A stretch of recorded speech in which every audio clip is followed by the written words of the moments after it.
with stories to unfold. Keep your eyes wide open and your soul won't grow cold. In the realm of the strange and the fantastical, lost in the dark, but it's light so magical.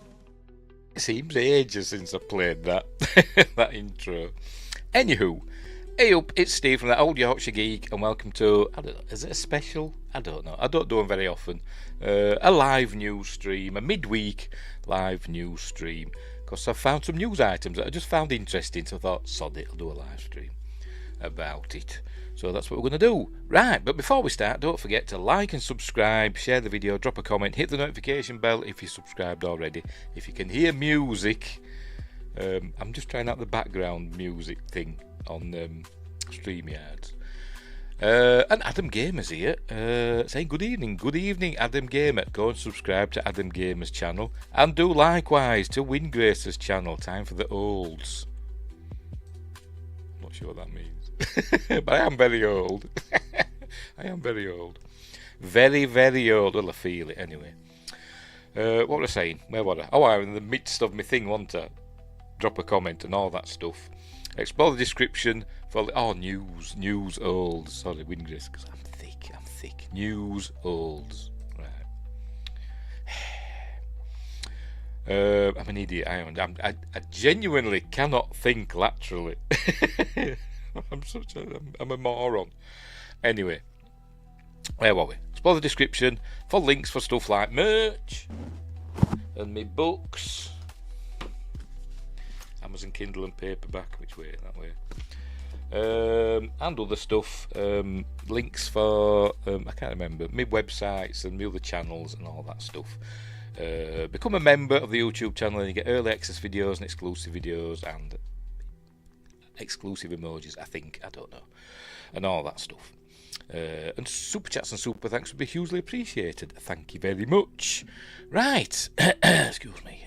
What else? Alright, right. We're live on YouTube. I better make sure. I presume we are.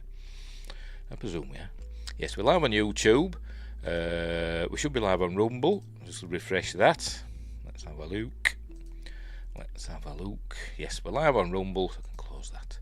And we should be live on Twitch. Yes, we're live on Twitch as well. Right, so close some windows as we start getting that little message up there. It appears up there. A little thing in StreamYard that tells you got a bad connection. And I found it generally appears if you've got too many windows open. Which I have, because I've got lots of news items to look at. Anywho, Windgrace is saying, Andrew Probert just commented on my United videos and I don't know how to reply. As in, you don't know what to say, not you don't know how to physically reply. Cool. I haven't seen that.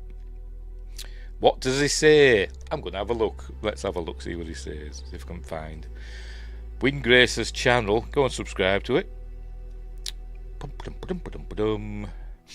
Now then, subscriptions. Why do you have to start with the W, Windgrace? I don't know. Because I've got my subscriptions in alphabetical order. So massive scroll all the way down. To W. Hey, where are we? Windgrace, there he is. Let's have a look. Videos. The United one. The Holy Ship one. Is that what you're on about? Shush, Windgrace, stop talking over me. Right, Andrew Probert, where is he? Let's have a look. I presume he's called that. Oh, there we go. The Probert. Mr. Grace. Shall we share it? Sod it, let's share the bugger. Right, so I will just drag this over here and we'll share this. Sod it. We'll plug Windgrace's channel for 2 minutes. Windgrace says, time to change name to AAA Windgrace, yes. Like Aaron A. Aardvark did in Judge Dredd. I remember when I used to read Judge Dredd when I was a kid, there was a fella in Mega City 1 that changed his name to Aaron A. Aardvark. So he'd be first in the phone directory. Unfortunately, it didn't help him because the evil chief judge had decided to start killing people to relieve the population, and they were doing it in alphabetical order. Anyway, but that's by the by. Where were we? Right, I'm sharing this, aren't I? Right, so share this tab instead. There we go. Right, shall share this. So this is Windgrace's channel. Anywho, ignore what stuff it's suggesting for me. Where are we? There he is. I'll make that bigger. So he's saying, Mr. Grace, hope you don't mind me sharing this, by the way, Windgrace. Just to help clarify what you're showing, that collection of united concept sketches preceding the single-page ideas were some initial thoughts on a proposed diplomatic shuttle, growing into how it might be incorporated into a larger SF-1, as in Starfleet 1, you're on about, aren't you? Eventually at the bottom, moving into the larger, longer ideas. Right, that's fair enough, he's just clarifying that, isn't it? I think you did say that, didn't you? I think you did say it was a shuttle at first. I'm sure I might have read that somewhere else. I can't remember. Did he make any more comments? Not that I can see. No. Oh well. I've lost it. I've lost it now. I would just reply saying thank you for the clarification. That's what I'd say. And thanks for dropping by. That's what I'd say. I will give that an up. So there we go. Right. So cool. He replied to a couple of other people as well. Oh, right, okay, let's get it back then. Let's have another look. Where else did he reply to? How do we find out which ones? Not that one. Not that one. Does it change the thingamabob?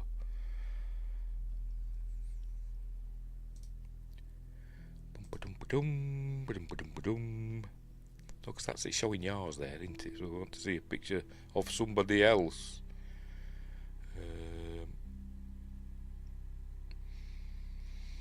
Did it 4 replies there? Here we go. Right, so in terms of naval nomenclature, it's not the captain's yacht, it's the captain's gig. There's always somebody in there. They mean well.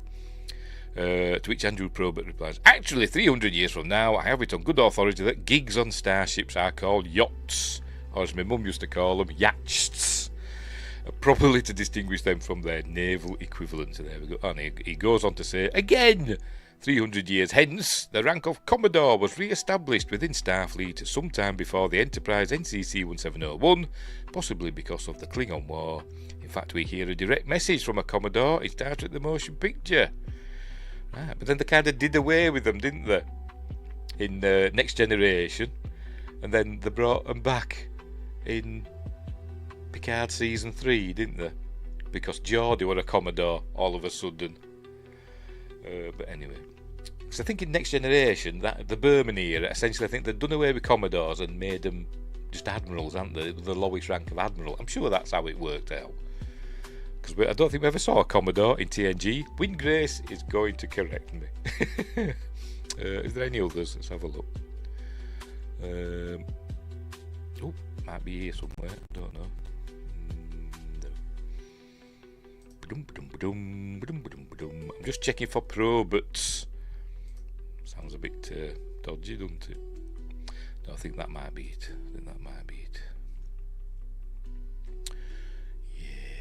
So there we go. So go and subscribe to Windgrace's channel, and you can see stuff like that. Not stuff like Elizabeth Olsen with massive boobs. Unbelievable. But yeah, it's so close to 1,000. Gets Windgrace up to 1,000 subscribers, for crying out loud. Right. Anywho. Right. So I forgot what I'm here for. Oh my, news of me own. What have I done? Hang on. Right, so we've got some news items, a bit of Star Wars, a bit of Star Trek, some other bits and bobs as well. Windgrace says he probably scrolled down to the hate comments and left. Well, the hate comments, I ignored them. Right, so we'll get on with the new. Oh, that's bloody. I've got rid of that, haven't I? I'm going to have to share screen all over again. Hang on, where are we?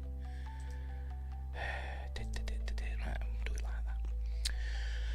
Right, where were we? Right, so first up, the big news this week. Well, I think it's because I've seen it everywhere, which is kind of why I decided to do a news stream. Is about Disney and Star Wars and Ben Solo / Kylo Ren, whatever. But before that, Windgrace says that was the usual Kurtzman and Trekkie is dead stuff. All right, fair enough. I don't think he's going anywhere. I genuinely don't. sticking with Star Trek for the moment. I don't think Kurtzman's going anywhere. We keep hearing that Skydance are going to get rid of him. I don't think they will. I think they'll renew his contract. So there. He's really good at hanging on, and I think he will hang on for more.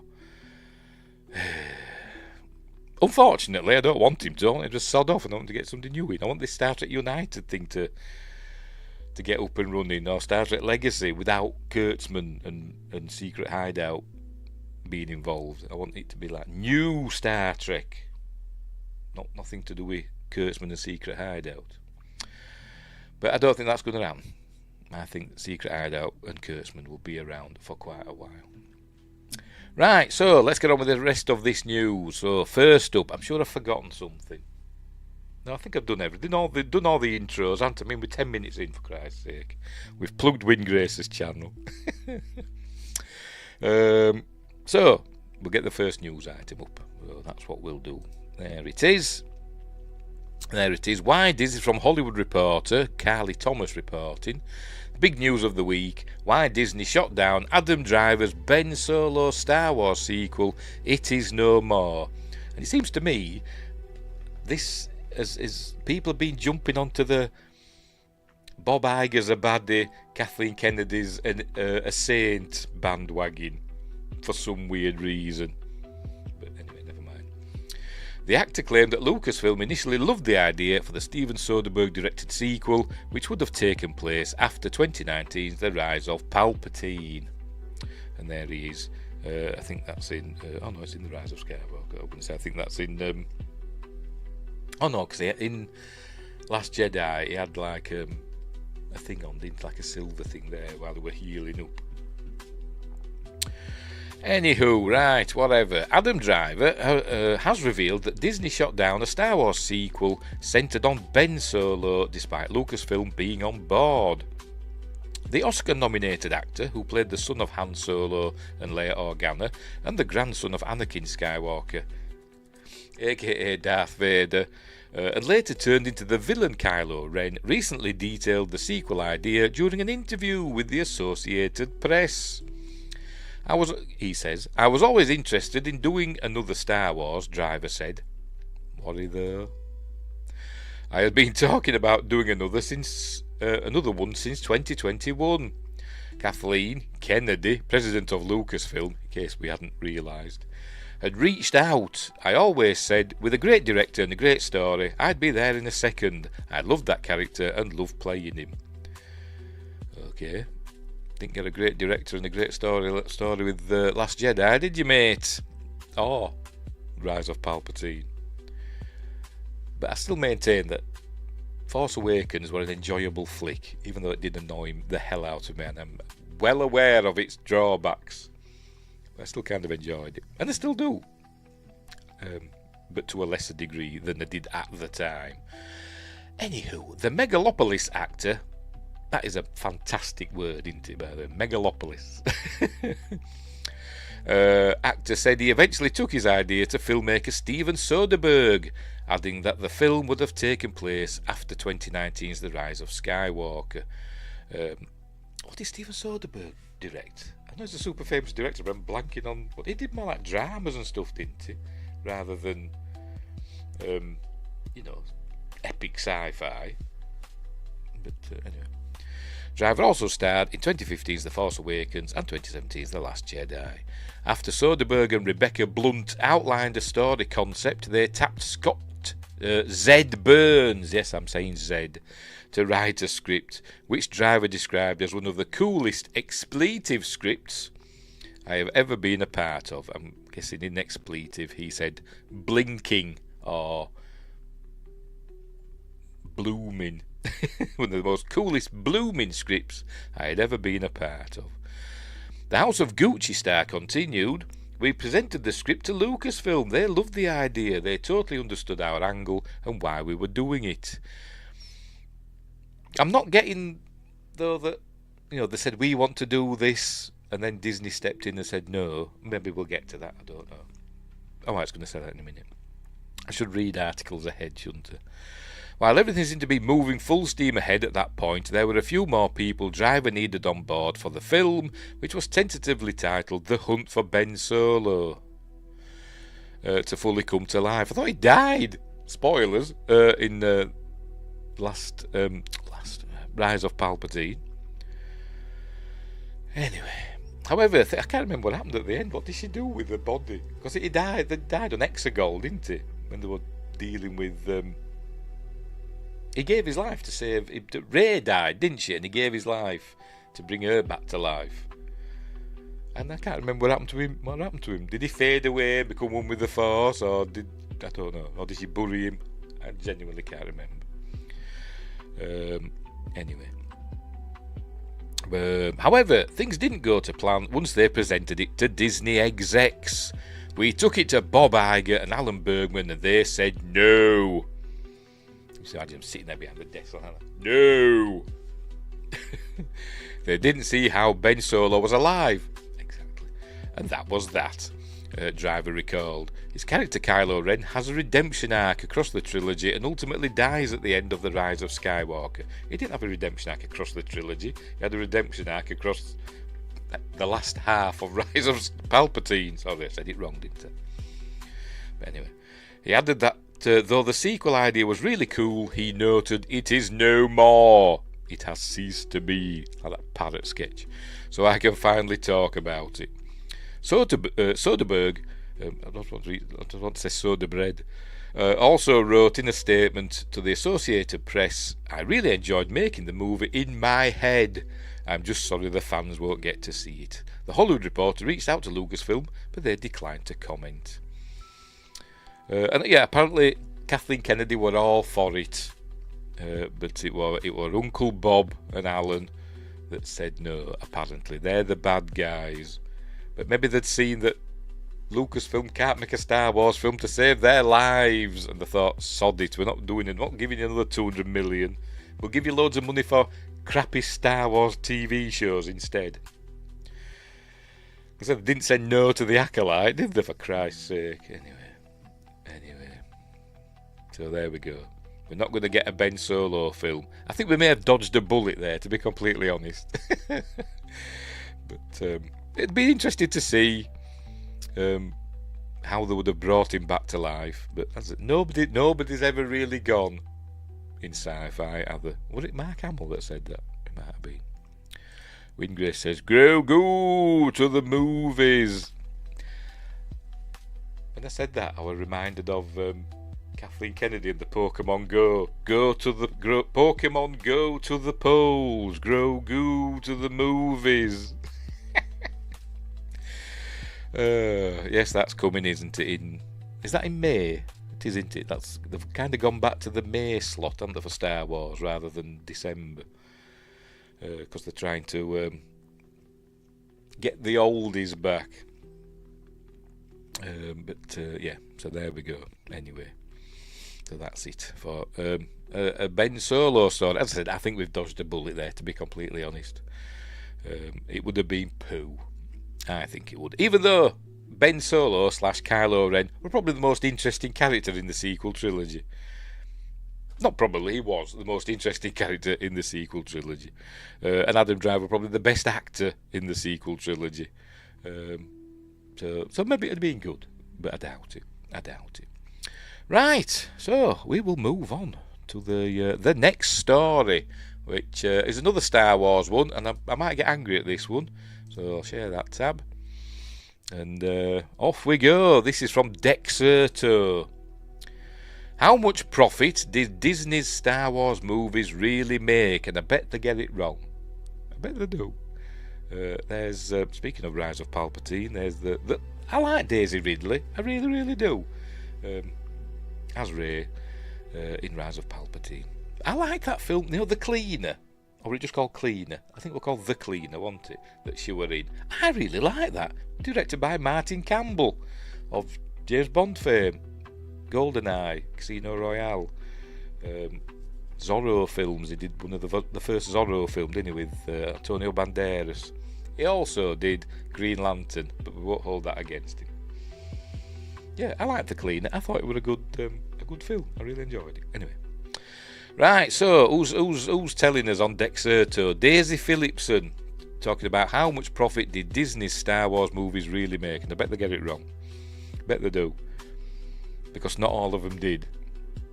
But anyway, Disney's Star Wars movies may have grossed billions at the box office, but new filings show just how much they actually earned once costs were factored in. Oh, I've been burping already. And the figures may surprise you. They will, because I bet they'll be wrong. I bet they are. Do you know what I bet they don't do? I bet they are. Not, you know what I'm like, I don't read the articles in advance, but not in a minute. I bet they don't figure in marketing. I bet they don't figure in marketing costs. And I don't know why. But just to make it look as though Disney has made more money than what they have. But they never figure in marketing, which is one of the largest expenditures, isn't it, in a blockbuster movie. Anyway, whatever, we'll carry on. The galaxy far, far away, drinking game, I just had a drink, never mind, is officially back in business. The Mandalorian and Grogu is dropping in 2026, that what? Will it make money? It might do. It's been long enough, hasn't it, since there were a Star Wars film out. I mean, it's, 6 years? It'll be 7 years, won't it? Well, 6.5 years by next May, since Rise of Palpatine. So maybe that'll draw people back into the cinema. Maybe. I don't know. We'll see anyway.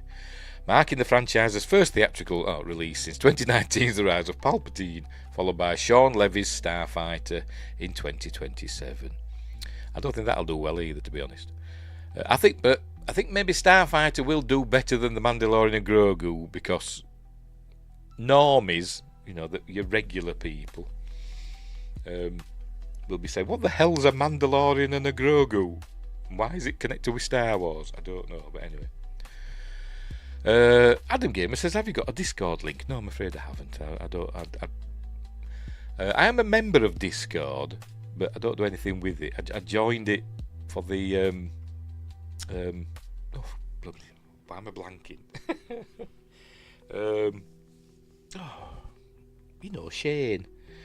Shane and Brian. What they call their channel now? I've forgotten. For them anyway. I used to go on their Discord, but I haven't got my own Discord, so I'm sorry. Windgrace says there's marketing on both ends. No one ever talks about when McDonald's pays Disney to put Star Wars toys in Happy Meals either. Just ignore all of it. Yeah. Well, yes, there is that as well. As in merch, it's kind of that. Would that go in with merchandising? It probably would, wouldn't it? Whereas Disney, McDonald's would pay a licensing fee, won't they? That'll go in with merch. Where were we? On the small screen, Vision Season 3 debuts later this month. Could give a monkeys. I didn't even see all of Vision Season 1. I think I started watching one episode and I thought, nah, it's not for me. Ahsoka Season 2 is in development. Whatever. And Maul Shadow Lord lands on Disney Plus in 2026. I remember reading, I forgot what it is. That an animated one? I can't remember. Honestly, can't remember what Maul Shadow Lord is. But while fans might be looking to the future, fresh insights have revealed how lucrative the past 5 films really were, as if they weren't. The lies are going to be coming now.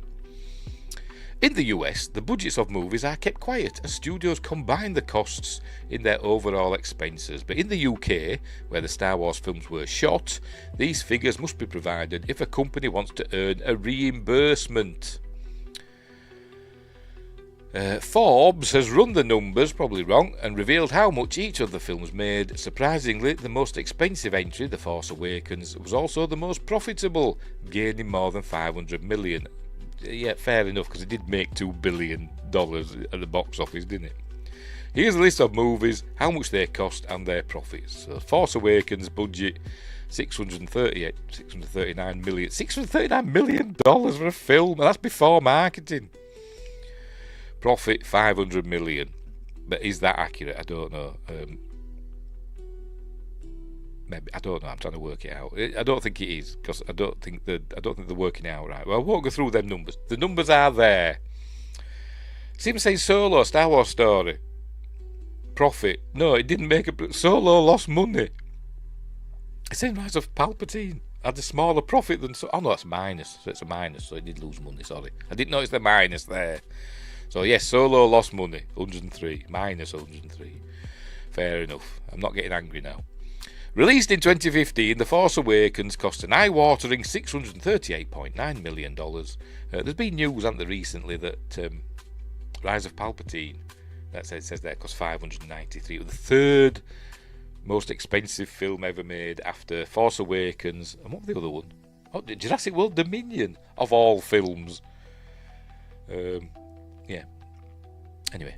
Making it the most expensive movie ever made. However, it managed to earn the biggest profit as well as a 93.4% return on investment. Republic of Ireland. No, return on investment.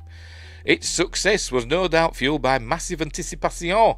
It was the first Star Wars film in a decade, reuniting original trilogy stars, but not really, with a new generation of heroes. This makes it more successful than 2016's Rogue One, which was the best of the Disney Star Wars films by a long shot, despite the fact that the prequel has the highest return of investment. I don't know what you're talking about, but as highlighted by Forbes, return on investment is different to profit.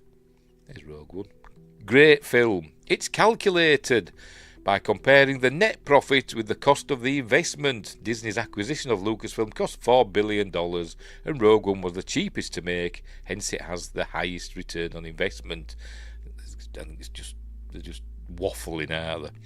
In terms of profit, the figures are based on box office returns, assuming studios take about 50% of theatre earnings, but that varies. That's, fair enough in the US, but it varies across the world, doesn't it? With marketing costs and merchandise not factored in. Why would you not factor that in? And also Disney does try, manipulates the figures as well by paying itself for showing it on Disney Plus and stuff like that. The various parts of Disney pay each other, don't they? It's like moving a £10 note from one pocket to the other pocket. You've still got a tenner, haven't you? You haven't got 20 anymore. Your left pocket isn't paying your right pocket. You haven't got, you know what I mean? Anyway, that means the actual picture is more complex. Yes, that's why I can't explain it, because I'm an idiot. Given Disney's blockbuster marketing budgets, but these figures at least give a clearer picture into the House of Mouse's Star Wars machine. After Solo's losses and the Rise of Skywalker's muted returns, the studio is being more careful with its output, much like Disney's MCU. Next year, all eyes will be on The Mandalorian and Grogu, and whether it can capture some of that Force Awakens success. No. In the meantime, blah blah blah. Right. Yeah. So there we go. So they did say Solo did lose money. I didn't notice that minus sign there. I thought they were saying it had made money at first. But yeah, so Solo lost money. Rise of Palpatine only a $600 million film profit. We'll call it 50. We'll round it up to 50 million. Not great, is it? Not great. I mean, they halved the box office halved, didn't it? From Force Awakens to Rise of Palpatine. It was, like I said, 2.01 billion or whatever it was. Call it 2 billion, wasn't it, for Force Awakens, and it went down to just over $1 billion for Rise of Palpatine, didn't it? But anyway, so yeah, they've lost money, haven't they? They have. I think somebody else has worked it out somewhere with the spending. The money in and the money out, or whatever, including the initial $4 billion, that I don't think Star Wars has made Disney much, if any, money at all. Even including Force Awakens, huge success. But especially when they're throwing 200 million, 250 million at each TV show, that is it making them any... Are these TV shows making Disney any money when they're throwing these hundreds of millions of dollars at them? Are they getting more and more subscribers on Disney Plus to watch them? Don't know, because they rarely appear in the the Nielsen ratings, do they? Sometimes they might prop up the bottom, but they're very rarely up near the top. It's always Netflix, isn't it, that's up there. The most successful show on Disney Plus is Bluey, isn't it? Which I've never seen, but anyway. So there we go. So yeah, I don't think say how much profit. It should say how much loss did Disney Star Wars movies really make in the long run. When we're talking about return on investment, that's what I'm trying to say. Anyway, so that was boring, wasn't it? So we'll move on to another article. I hate it goes full screen. Never mind. I like to see me thing going in the back with them. As though I'm electric. Anywho, what's next? What's this one? Oh, we're moving on to Star Trek now. I think that's it for Star Wars. Yes, we're moving on to Star Trek now. First up, I'll just add it. There we go. First up, we're on Trek movie, by the way. Who's writing this? Steve Wright, not the radio DJ, because he's dead. Watch full playthrough, which we're not going to, of Star Trek Voyager Across the Unknown demo that appeared on Steam. And I did download it. I've got it installed, and I did start playing it. It's not for me. Anyway, and first impressions. So there's a screenshot of it. I have had a go at it. I didn't play it for very long. As I said, it wasn't really for me. It seemed a bit of a faff for me. It's essentially what they call a resource management game, and I'm sure people will love it, but it's not my sort of thing. Right, fans have been intrigued since the surprise announcement of Star Trek Voyager Across the Unknown, the story-driven survival strategy game that puts you in command of the USS Voyager. So when a free 1-hour PC demo of the game was released early this week on Steam, we jumped at the opportunity. We have a complete playthrough of the demo you can watch. Links, by the way, for all the articles are in the description, so if you want to go and read this article, then you can watch their video of it. So you can just download it on Steam for free. We also have lots of thoughts to share, including first impressions as well as questions that remain after playing this early and understandably unfinished preview of the game. I had a go. There's no dialogue listening that you can listen to. All the dialogue's in boxes, that comes on. You don't hear the dialogue. They haven't got Kate Mulgrew and Garrett Wong and all them. And who else do we see on screen? I'm trying to think in the demo. See what's his face? Robert Duncan McNeil as well. Are they the only ones? I think they are. But we don't hear their voices. And the music isn't Star Trek Voyager music. It did sound like it to me anyway. So they've done their own music for it. But as I said, this is a demo, so maybe it'll change in the release. I don't know. But anyway. Anywho, right. Across the Unknown itself is framed as a choose-your-own adventure-style romp. I won't say we're a romp. Through Star Trek Voyager's 7-season run, allowing players the chance to make choices that diverge from the popular show and shape their own journey. Specifically, the demo shows off all aspects of Across the Unknown's gameplay loop, allowing players to experience the first sector of the journey as the captain of the USS Voyager. Put simply, that's a chance to play through the events of the general narrative of Caretaker, Voyager's pilot episode. Players can try to follow the show beat for beat or go in a completely different direction. Yeah, well, when I played it, it starts as not exactly as the episode does, but they get taken to the Delta Quadrant by the Caretaker, and the Voyager appears next to the Caretaker's array. See how Windgrace's would end up. Captain Joe Carey, First Officer Tuvix. Is that how yours would end? Oh dear. And Commander Harry Kim as the first officer. Chakotay Janeway State on Bathtub Planet. That was early on, wasn't it? I forgot what I was saying now. Oh, yes, they end up at the array, but then the faffing about starts, because obviously Voyager's damaged, so rather than just in the episode, they just get on with it. They just think that the array's firing energy at this planet in a nearby system, so they just decide to go there. Then they encounter Neelix, and then go to the Ocampa planet. Does it have a name? Is that what it's called? I don't know. Anyway, they go there. But in the game, you've got to faff about and go to all these other different planets first to find resources, deuterium and neutronium or whatever, and stuff like that, to repair the ship. But anyway, right, so where were we? Gameplay comes in 4 main modes: ship, system and sector, away missions and ship-to-ship combat. There's also a Dungeons and Dragons like roleplay system that feeds into big decisions, general tasks and away missions. And Josh Temple's here, never fear, harpoon at the ready. Hope you're all, yes we are. Well, I am, I'm fine. For once, although I've had a little bit of a stressful day today, but it's okay, we've got through it.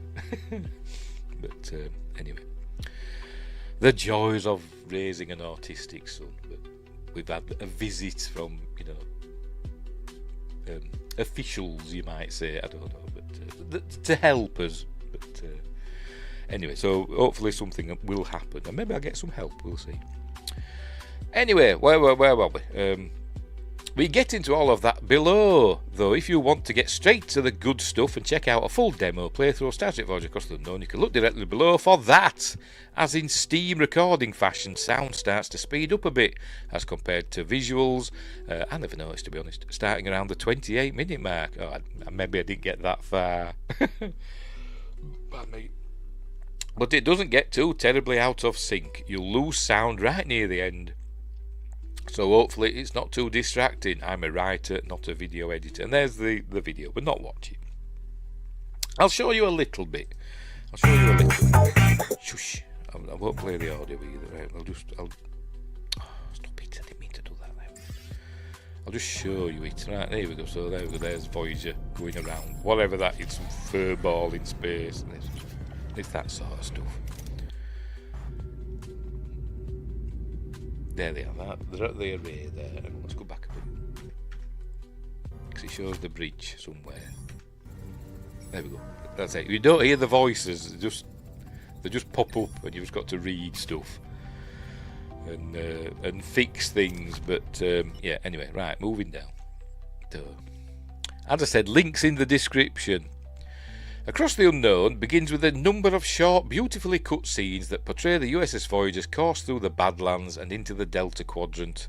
I wasn't only impressed, to be honest, with the Badlands, the depiction of it.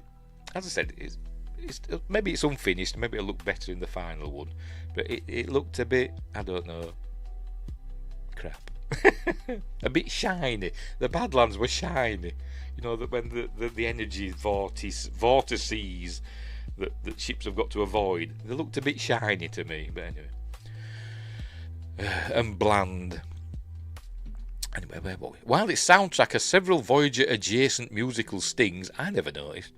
Voyager's main theme doesn't feature and is replaced by original compositions, voiceovers from the likes of Captain Janeway, Tom Paris and Ensign Harry Kim, and every character that features afterwards are also non-existent within the demo. It's unclear if voices will be added later, and hopefully they will.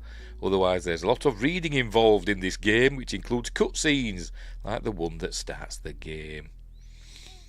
Arriving at the caretaker, and after suffering heavy damage, the player's first real task is to gather enough deuterium to restart Voyager's warp core.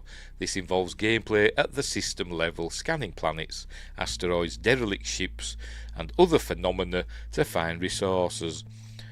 Then gather them in system view. It doesn't tell you how to gather them, by the way. You just go there, scan planet, and then you've magically got it, and it says, oh, the warp core's fixed. In system view, you'll get a top-down view of Voyager and are able to zoom in and out and move around the system map in order to accomplish tasks. I didn't know that, actually. I didn't zoom in and out. I just clicked on the planet and Voyager, this little tiny Voyager, went there. I didn't know you could zoom in. While Across the Unknown is playable with a keyboard and mouse or a controller on Windows PC via Steam, it's the click and mouse combination that is easiest to use in this view. You can left-click your mouse on a planet, then access an interface to scan it or travel to it. From there, harvesting usually is accomplished in one of two ways. It's a bit Mass Effect, but not as good. Speaking of Mass Effect, actually, I've got a story about. No, we've got a story about Mass Effect later. Never mind. I forgot where I'm on now. From there, harvesting is usually accomplished in one of two ways, with each presenting risk to the ship and its crew. Excuse me. This is where that Dungeons and Dragons style play comes in. It's really as if you're rolling a die. Nice word use. A lot of people don't realise that dice is the plural of die. But anyway. And need a certain number or higher to succeed that particular check. Winger says, I wanted a Trek Mass Effect game since I played Mass Effect. Yes, Mass Effect is very Star Trek in feel. But we'll get to that. That's the last story. Mass Effect. I forgot what I want now. Travelling from planet to planet takes a certain amount of cycles, easiest to think of as hours or even days, which move progression of the game along accordingly. You have a finite number of cycles in the demo to initially explore before certain actions like being hailed by the caretaker will trigger, as an example. As the demo is a one sector affair, sector-based gameplay didn't really factor in. From what we experienced, it's a largely similar map when compared to system-based gameplay, but will allow Voyager the chance to warp out to a new sector. There we go. And it's showing, this is obviously the Ocampa system or whatever it's called. And you see the space station there and other planets and stuff. I'm guessing, I don't know. Across the Unknown, players will be presented with a cross-section of Voyager itself, resembling a Master Systems display from the television show, while keyboard and mouse controls generally work the same inside the ship as they do inside a system. And Justin's here saying, hello Justin, welcome to the show. You've not missed much. Where were we? I found sensitivity, not me, whoever wrote the article, to be very high and was flinging myself around Voyager as a result. It was far easier using a controller to slowly and carefully navigate around the ship in order to find engineering and begin repairs, as an example. Clicking into an established room will let you perform room-specific actions like creating work crews in the engineering office or deciding what rations are available to crew members in the mess hall. I didn't get that far. You can also place hero characters in rooms like sickbay and engineering. Obviously, the Doctor provides the biggest stat boost in the former, and Belana Torres in the latter room. So I'm guessing, obviously, in the demo, you get to do the array stuff and deal with that and save Belana from the Ocampa and the Kazon and all that stuff. I'm guessing, I don't know. I didn't get that far. Rooms can be upgraded, which requires further resources and generally will eat into them on a cycle-by-cycle basis, making system-based exploration a must in tandem with in-ship actions. It sounds very, very boring. Rebuilding Voyager will be a slow and delicate process. In the demo, you're able to return life support to two of the ship's decks. Then you'll need to clear out, I think that's supposed to be out, rubble from destroyed rooms, because remember, Voyager is made of rocks. And decide what should be rebuilt there. Initially, emergency crew quarters are a must, and so too are cargo bays that will help you store more resources and ultimately improve the ship and those living within it. Yawn. As you progress, the ship-based system includes various tech trees, excuse me, not physical trees, which will allow, or literal trees, which will allow you to expand the types of scientific and engineering work your crew can accomplish. With higher technical tree branches unlocked comes more and more actions you can perform or rooms you can build. In the demo, the workshop room was needed, alongside work in the tech tree, to create a transporter signal amplifier needed to rescue crew that the caretaker had abducted. Oh, there we go. The creation of the amplifier, of course, then needed resources and cycles to produce, demonstrating how Across the Unknown systems work in unison. It's all very dull to me. I'm sorry, it just is. But I'm sure people will really enjoy it. Away missions are the most Dungeons and Dragons like, with narration again, which you are reading, filling in the role of a dungeon master, and players given multiple ways in which to accomplish a task. Generally, skill checks or digital dice rolls will dictate whether or not your character will succeed. Before any of this, however, I think in the things that you've got to do, I think it tells you, the chance of success, or whether it's going to be, whether you're going to get, if you like getting resources, if you're going to get like a lot of resources or just a few, high, poor, average, whatever, stuff like that. Before any of this, however, there's one big choice: just who will you take on your away mission? At the beginning, you're locked into the limited characters at your disposal, but you'll quickly have more crew than you can beam down at once. I think that's as far as I got, to be honest. I think they were just doing the away team to the caretaker array, I think, and had to decide who to go, and I couldn't be bothered, to be honest, so I turned it off. Here you need to be shrewd. A character like Chakotay has high diplomatic skills, but someone like Tuvok is really good with a phaser. Different skills will make or break you on an away mission, so you need to think ahead to figure out who you'll need for what. God, how long is this going on for? Are we nearly done? Bloody hell. A fatigue system means you'll also need to ensure you're not relying on just one character to accomplish many tasks. Use Tom Paris too many times in a row and his efficiency falls. Your chances of success drop with that as well. If a challenge is too great, you'll sometimes be given the chance to use multiple characters to produce a single outcome, provided there are skill overlaps that could accomplish that. So they've got all this in an hour's demo. I mean, I was playing for a while, like 20 minutes or something like that. And they said it's a 1 hour demo. Does it just stop after an hour? Oh, I don't know, but anyway. While not an away mission per se, a similar gameplay system is employed when you're making large decisions on or off Voyager. A great example of this is at the end of the demo. Here you'll have decision after decision to make, either sticking to the plot of Caretaker or branching off dramatically. Will you use the Caretaker's array to go home? Yeah. Or destroy it to help the Ocamper. If you do go home, will you give the Maquis the chance to escape Federation custody, or will you lock them in the brig? It's all exciting stuff. Lock them in the brig, go home. Deal with it later. The end. Fortunately, Voyager was not picked up for a season after the pilot, with me as producer. Across the Unknown, ship-to-ship combat takes up a very small portion of the demo experience, and it sadly leaves the most to be desired. Presented in a zoomed-in view similar to what you'll see within a system, ship-to-ship combat has you clicking between targets, then issuing defensive or offensive commands. The latter lets you decide if you're targeting an opponent's warp core or shields. Curiously, photon torpedoes have to be fired with the manual press of a button. Well, what do you expect? And across the Unknown, seems to be counting your remaining torpedoes, just like Voyager did, at least in its beginning. Though phasers are controlled by your crew, you also slightly randomly need to decide if you want to attack your target while banking left or right. Do you start at DS9? Maybe Cisco can take over. No, you don't actually. You start in the Badlands, and it shows a shuttle heading towards Voyager, and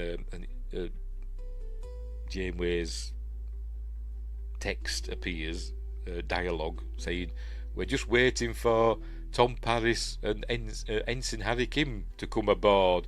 Deep Space Nine's not even in it. They arrive by shuttle in the Badlands in this game. Oh, pardon me. So yeah, which kind of made me go, huh? Didn't they have the rights for, or just didn't they have the rights to show Deep Space Nine? Or did they just couldn't be bothered? But just start them in the Badlands. Anyway. I forgot where I was now, never mind. There's no real sense of agency in space battles, leading me to skip the sequence altogether. Something that's provided to players with the press of a single button in a subsequent playthrough of the demo on MC Voyager. Dealing with a Kazon What they call them? What they call them? A Kazon. It's not a destroyer, is it? What they call them now? A big, one of the Kazon big ships, which are not Kazon ships, are they? That we learn that they are actually Trabe ships, are they? That the Kazon stole. Or carrier there, Kazon carrier, it says there. Right, for Voyager fans and those who adore Star Trek games, Across the Unknown looks like it's off to an excellent start with some notable weaknesses, I imagine that's supposed to say, especially the ship combat. My main concern is that it will present too many interlinked gameplay systems for someone who's new to gaming to understand and enjoy, or thickies like me. You're a bit of a faff. This kind of micromanagement is heaven for some gamers. A lot of people like it, but others may find it overly complicated or even tedious. Because I'm an idiot. Hopefully, the best Voyager game, in my opinion, is Elite Force. Star Trek Voyager Elite Force, which was basically a first-person shooter. So there you go. Which I think I have got on my computer. Have I? I'm sure I have. Let's have a look. I'm sure I've got Voyager Elite Force.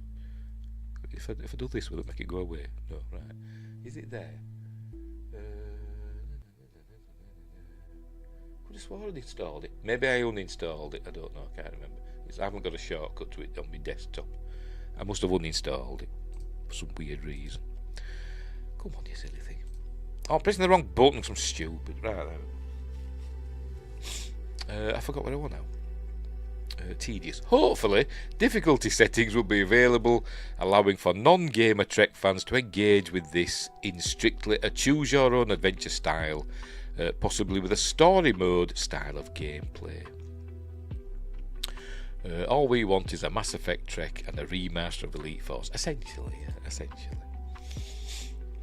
The lack of Voyager's proper soundtrack and voiceovers, be they Voyager's real cast or sound-alikes that are close enough to the real deal, is a bit of a concern.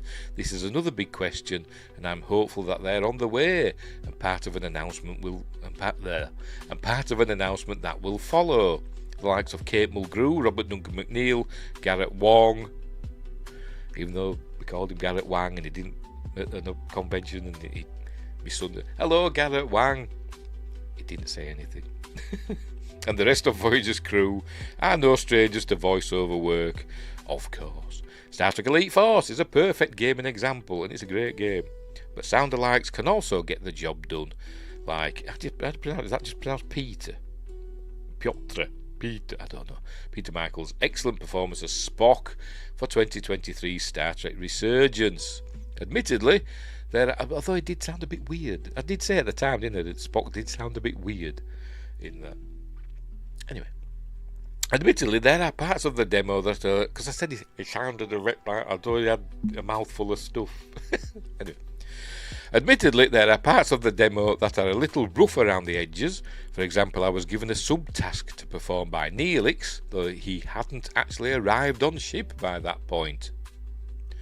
And Tuvok initially transports from the array back to Voyager in his Starfleet uniform and directly to tactical before Janeway tells the Maquis that he was undercover. That'd be a bit of a clue, wouldn't it, to him?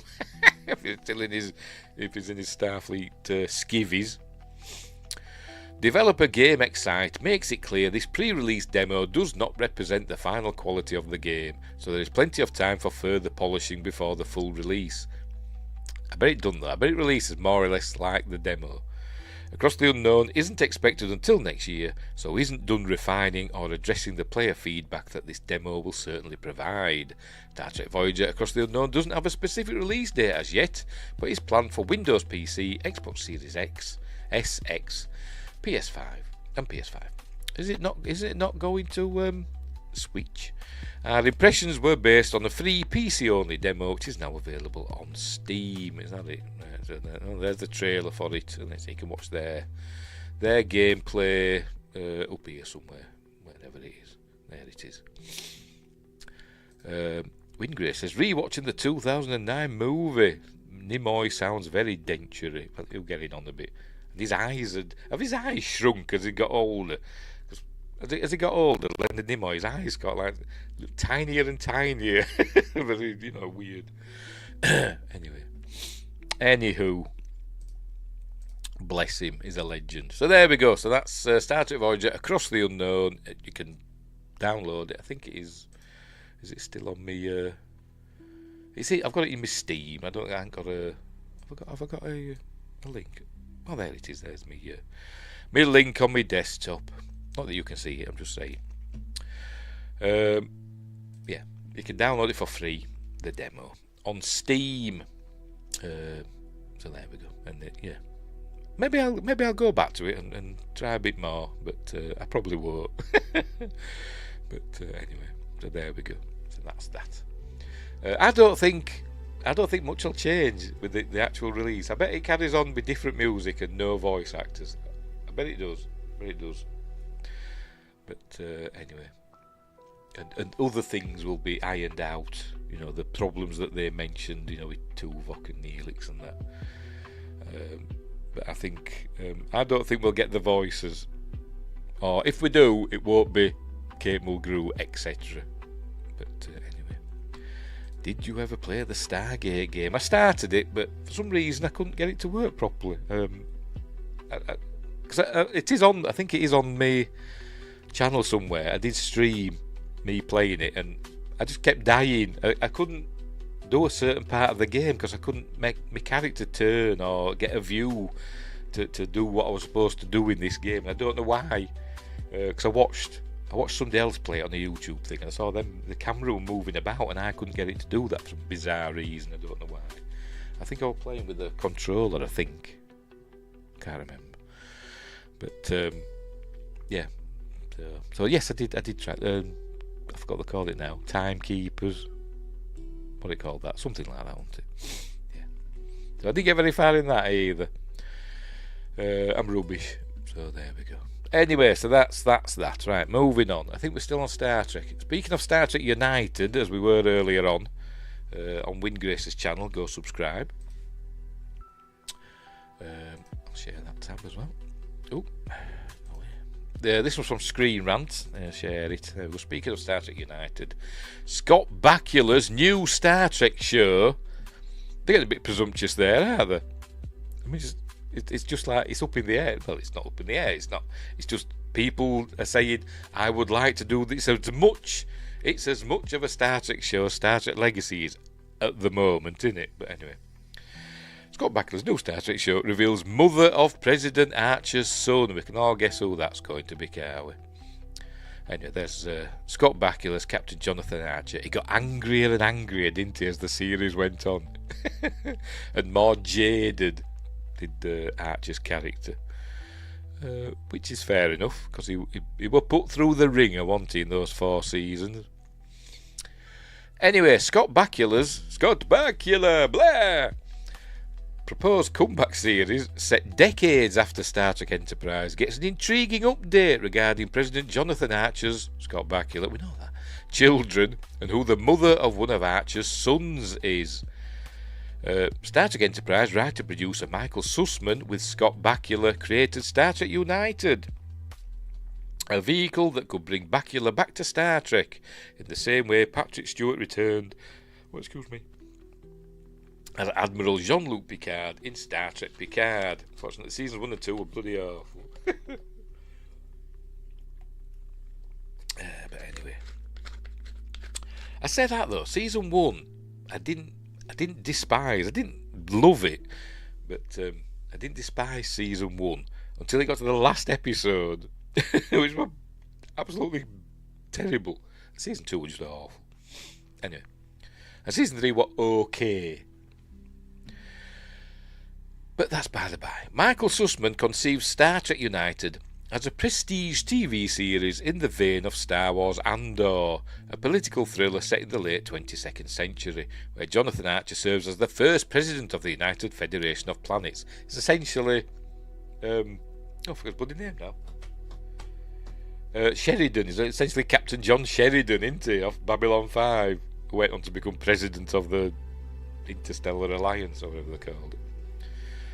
Anyway, Star Trek United. So I'm J. Michael Straczynski's probably in touch with his lawyers already. Star Trek United is less a sequel to Star Trek Enterprise than it is a spin-off, and Michael Sussman plans a complex family drama.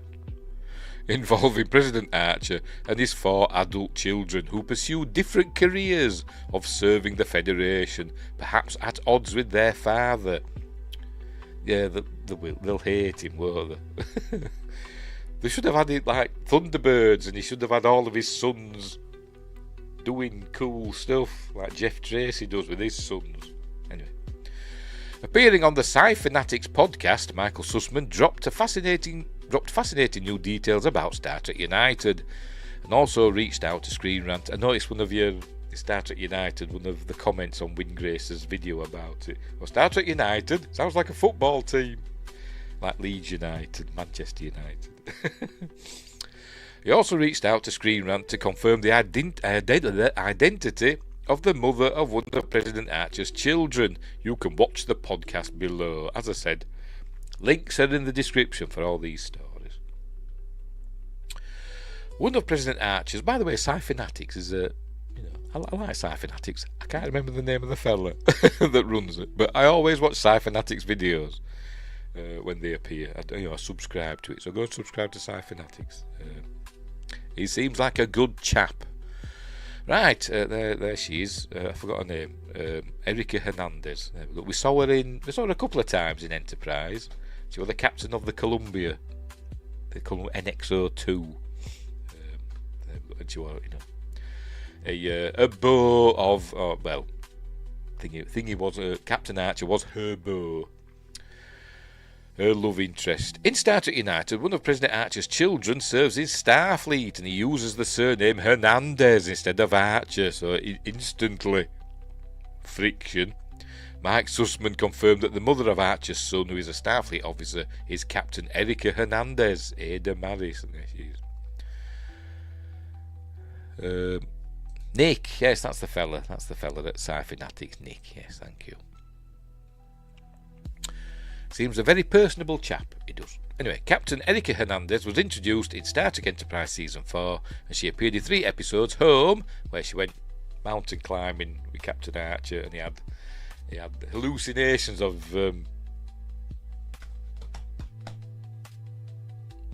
Xindi. Hallucinations of Xindi. I think it said Jem Hadar then. Hallucinations of Xindi reptilians getting him. Affliction and Divergence. Hernandez was the captain. I think Affliction and Divergence, that were the Klingon episodes, wasn't it? Where we find out how the Klingons get their smooth foreheads. They're also the one where, by that time, Trip had become the NX-02's chief engineer, hadn't he? And they had to, the Columbia to go and essentially take Trip to the Enterprise, because the new chief engineer on the Enterprise wasn't doing very well, so they wanted him back. Anyway, Hernandez was captain of the NX-02 Columbia, Starfleet's second Warp 5 capable starship after Enterprise. Hernandez was also Jonathan Archer's former flame. The relationship didn't work out because, as Erica told Jonathan, like him, she's married to Starfleet. NX-02 Columbia launched in 2154 thanks to Commander Trip Tucker, Connor Trenier, who transferred to Hernandez's ship and upgraded Columbia's warp engines. Trip, essentially, he wanted to get away from T'Pol. Essentially, I think that's what he wanted. He'd had enough. Mike Sussman was quick to stress on Sci-Fanatics that while Erica Hernandez is the mother of at least one of Jonathan Archer's children, it doesn't necessarily mean Erica and Jonathan ever got married. They should have all the kids have a different mother. That'd make Archer worse than Kirk, wouldn't it? And one of them would be like half Andorian or something with antenna.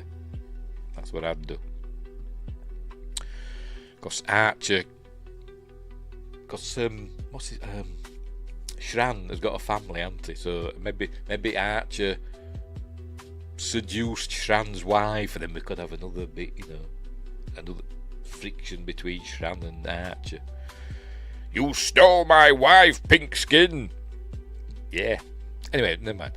Captain Hernandez's fate after Enterprise is an open question that Star Trek United would address if Erica and Archer had a son together. There they are. Mike Sussman also elaborated on President Archer's 4 children he created for Star Trek United, although Mike only dropped information on 3 of them and hasn't named any of Archer's offspring. In Star Trek United, President Archer's 4 children have lead roles, but they are scattered across the galaxy. By the way, I say I watch Sci-Fanatics videos, which I do, but the video with Mike Sussman on is one that I've just still not got around to watching. Ironically, but anyway. One of Archer's children is in diplomacy, another works for Federation Intelligence, a separate organisation from Starfleet Intelligence. Early Section 30. No, Section 31 exists already, doesn't it? In Enterprise. Anyway, and Jonathan's son, who uses Hernandez as his surname, is in Starfleet, and the other one's Andorian. Tip. A tip. Mike Sussman pointed out that President Archer's offspring in Federation Intelligence does not work for Section 31, which Mike wants to move away from, since Section 31 has been used often since Star Trek Discovery. Yes, Star Trek Discovery ruined Section 31. Anyway, Sussman also explained that Archer's son uses Hernandez to avoid preferential treatment in Starfleet because of his famous father. Yeah, well, I don't know. You think Captain Hernandez would be quite famous as well, wouldn't he? Being the captain of the second warp flight. But anyway, never mind. Nobody remembers Buzz Aldrin, do they? But anyway, this is an interesting detail since Erika Hernandez was also a Starfleet captain of the second, there we go, NX Starship no less. Perhaps this is a hint of Erika's career compared to Archer's. Intriguingly, there is a 4th Archer child whom Michael Sussman hasn't described. The Andorian one. Mike also hasn't elaborated on who the mother or mothers of Jonathan Archer's other children are in Star Trek United, or whether Archer is married in the series. I say he's a girl in every port. That's what he's like. However, the fact that Star Trek United depicts Jonathan Archer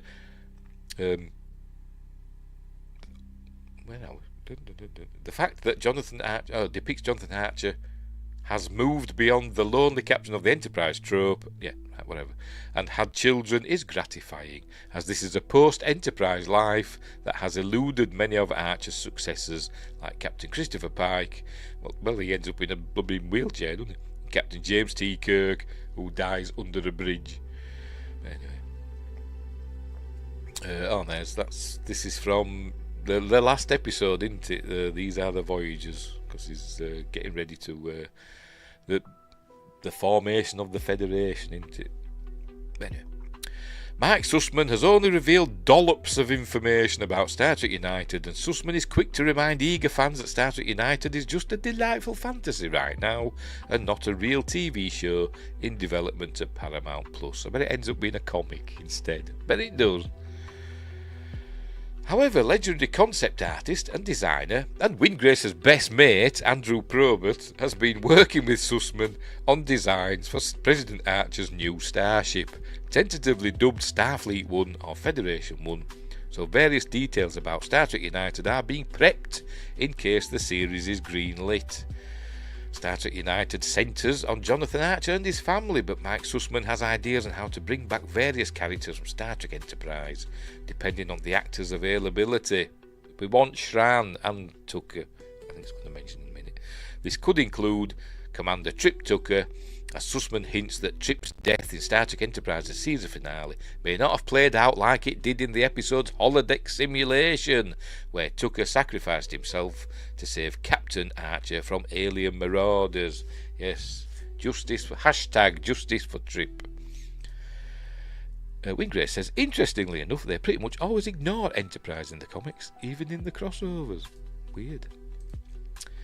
Well, this is their chance, if it doesn't get picked up for a show. Hopefully it does. And not through Secret Hideout. But as I said earlier, I don't think it'll happen, because I don't think Secret Hideout and Alex Kurtzman's going anywhere, unfortunately. Anyway. Not that I've got any insiders or knowledge, it's just my psychic intuition. It's a toygnostication. Mike Sussman first revealed Star Trek United to Trek Movie at Star Trek Las Vegas, Trek to Vegas in August. Or was it Star Trek 55? I don't know. And since then, the idea has grown like a wildfire. Like a wildfire. The Paramount Warner Brothers buyout was rejected, by the way. Is that? I know it had a few days ago, hadn't it? That Paramount didn't offer enough. Well, it's not Paramount really, is it? It's Skydance, isn't it, essentially? But I forgot his name now. David, what's his face? Whose daddy is the richest man in the world? Has overtaken Elon Musk, hasn't he? I forgot his name, but anyway.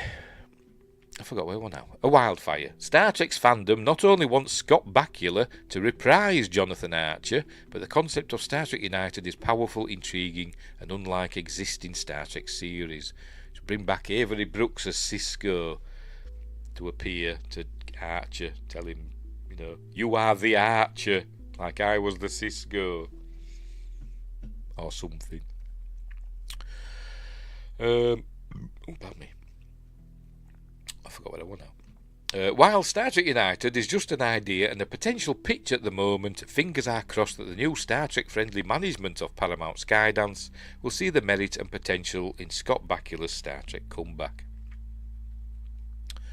Sisko is a future guy. It'd be weird, wouldn't it, if it turned out that future guy was Sisko.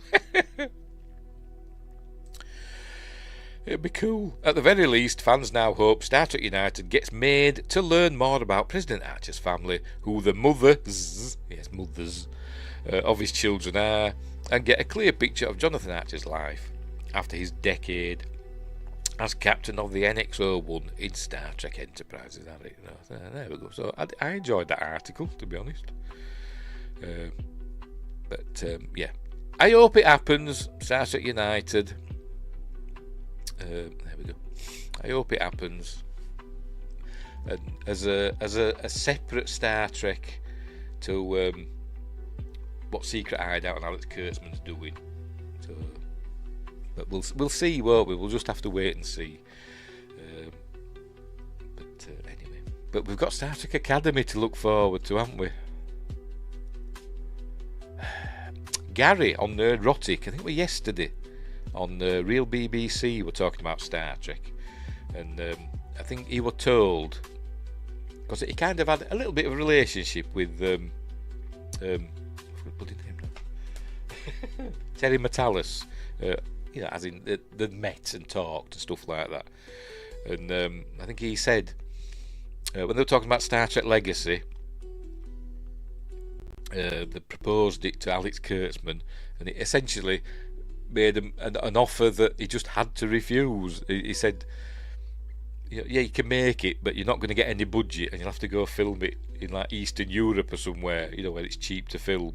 And so he said, well, that means that I probably won't get all of the cast back. They won't all want to go filming in Eastern Europe for a year, doing a season or whatever.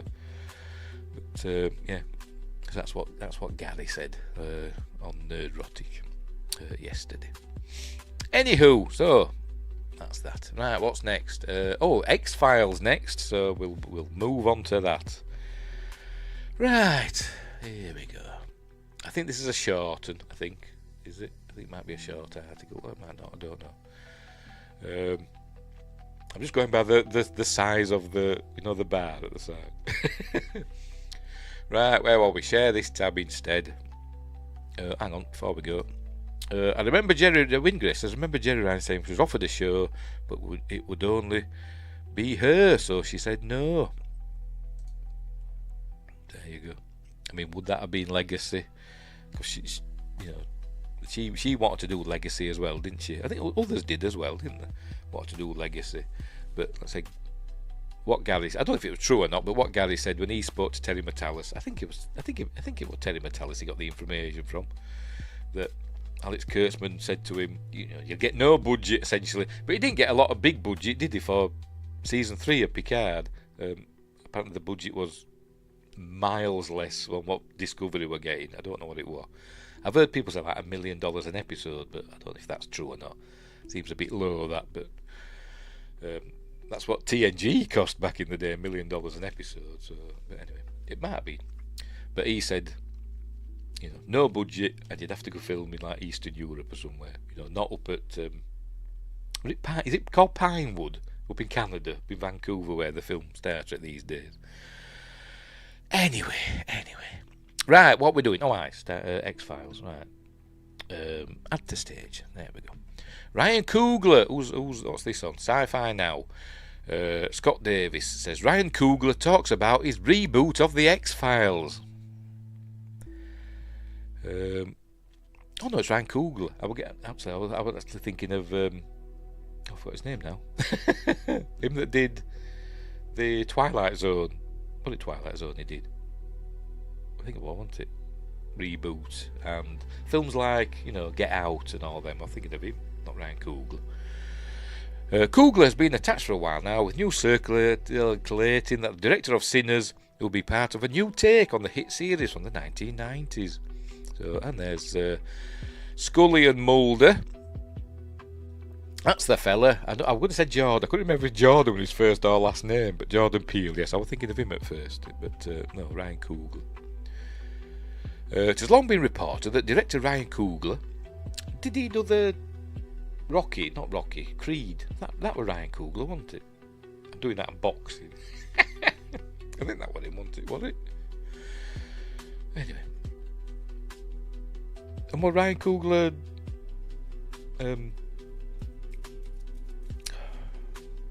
MCU fella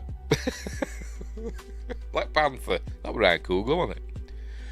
Anyway, it has long been reported that director Ryan Coogler Sinners is currently in development on a reboot of the X-Files for a new television series, and has been discussing why he's so invested in bringing the show back to life.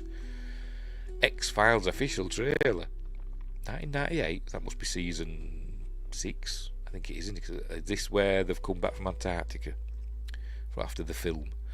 Anyway, Coogler has been attached for a while now, with news circulating that the director of Sinners will write, executive produce and potentially direct the new take on the hit series from the 1990s.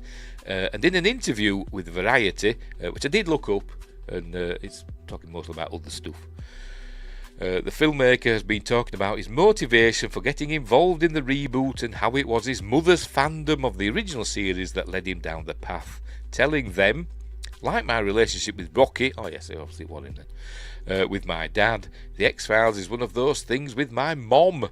My mom means the world to me. She's actually here tonight. So this is a big one for me.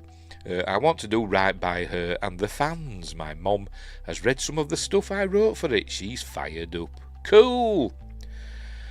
I went into this thinking, it's going to be rubbish. It's him that did bloody, Nope and the Twilight Zone and stuff like that.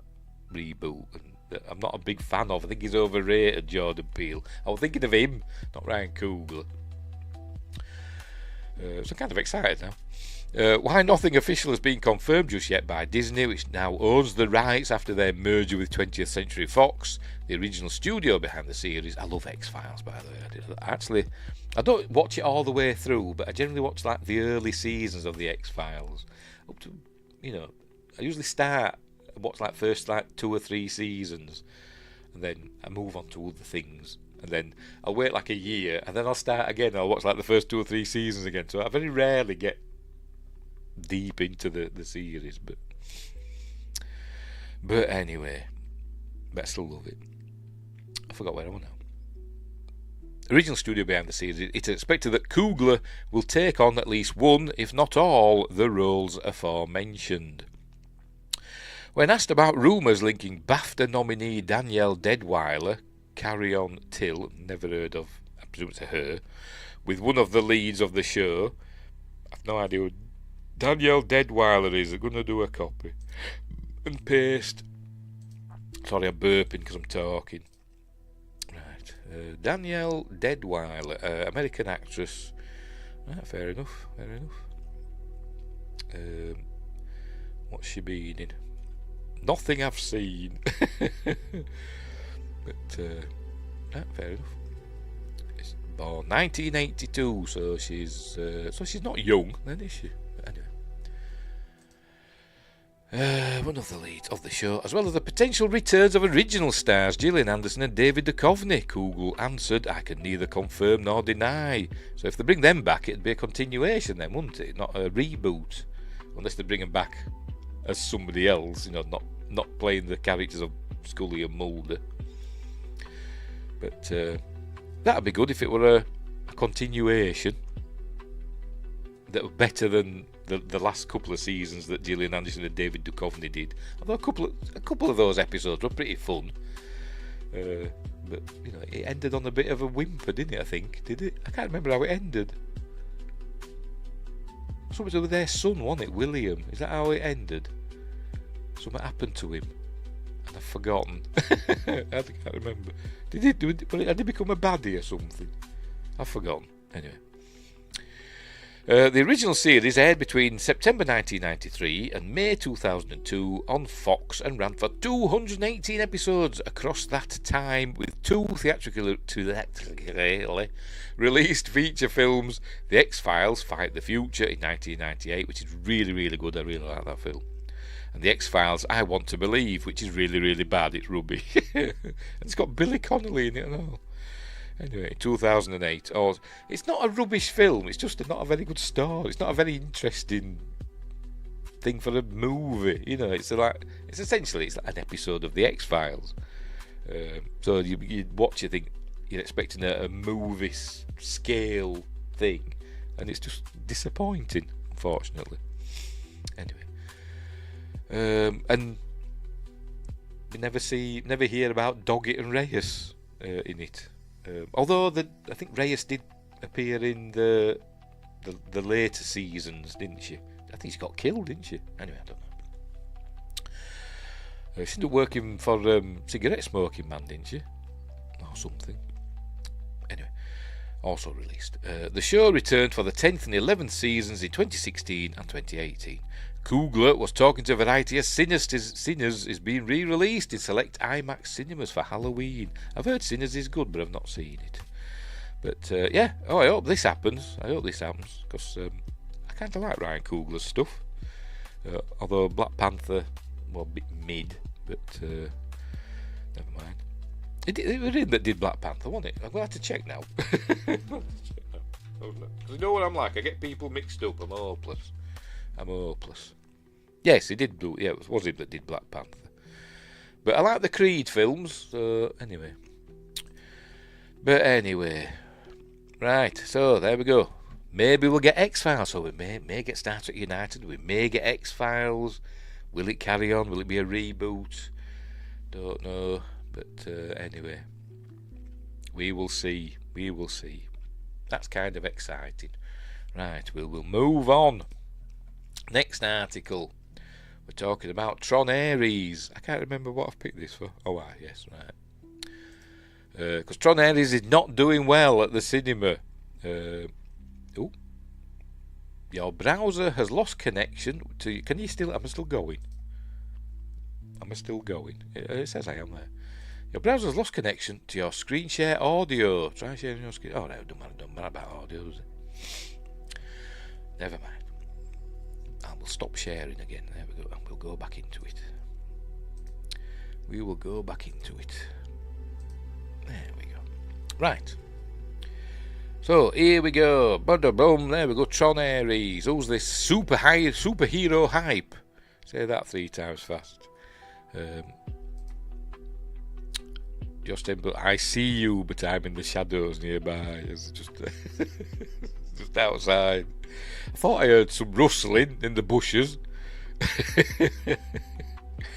Aiming his harpoon at me. If you hear a smash and the screen just suddenly goes, because his harpoon will come right through the camera. Like that. Twitching the harpoon through my forehead. You'll know what's happened. Right, so Tron Ares. Right, Lee Freytag. Be more quiet next time. Tron Ares real budget reveals Disney's huge loss on Sci-Fi movie. Disney's Tron woes have worsened significantly following Ares' second week in theatres. Despite heavy promotion from Disney, Tron Ares failed to light up the box office during its opening weekend, coming under expectations with a 3-day haul of $33.5 million domestically. In its second weekend, Ares plummeted 67%, earning a mere $11.1 million. The Sci-Fi sequel's box office currently stands at $103 million, and it's not expected to get much higher. According to Deadline, Tron Ares' final gross is expected to be around $160 million, meaning that the movie will not turn a profit for Disney. The third instalment in the Tron franchise will reportedly net the studio an estimated $132.7 million loss, which was calculated by Deadline after learning that the true budget for the Sci-Fi sequel was closer to $220 million than the previously reported $170 to $180 million range. They always cost more than what they say, don't they? Deadline also took into account the $72.2 million in worldwide theatrical rentals, $37.6 million in global home entertainment. Does that mean? We can't. I don't know. What? Is this what the projecting it's gonna do? Because it's still at cinemas, isn't it? So it's not being rented. You can't rent it on Amazon Prime or anything yet, can you? Can you? I don't know. Oh, I've not noticed it. $100 million in global home television and $5 million from airlines that Tron Ares is expected to earn for Disney in the long run. We've got to remember that some of that Disney will be paying itself, won't it? Anyway, as I said earlier on, Disney Plus will pay Disney to show Tron Ares. Out of one pocket into the other. As well as the $102.5 million the studio spent on prints and advertising, the $14.2 million in residuals and $10.8 million in other costs. Ares' $214.8 million in revenues against a total cost of $347.5 million leaves Disney with a loss of $132.7 million. Tron Ares bombing at the box office likely means that Disney is finished with the franchise on the big screen at least for another decade. Tron remains a tricky IP for Disney.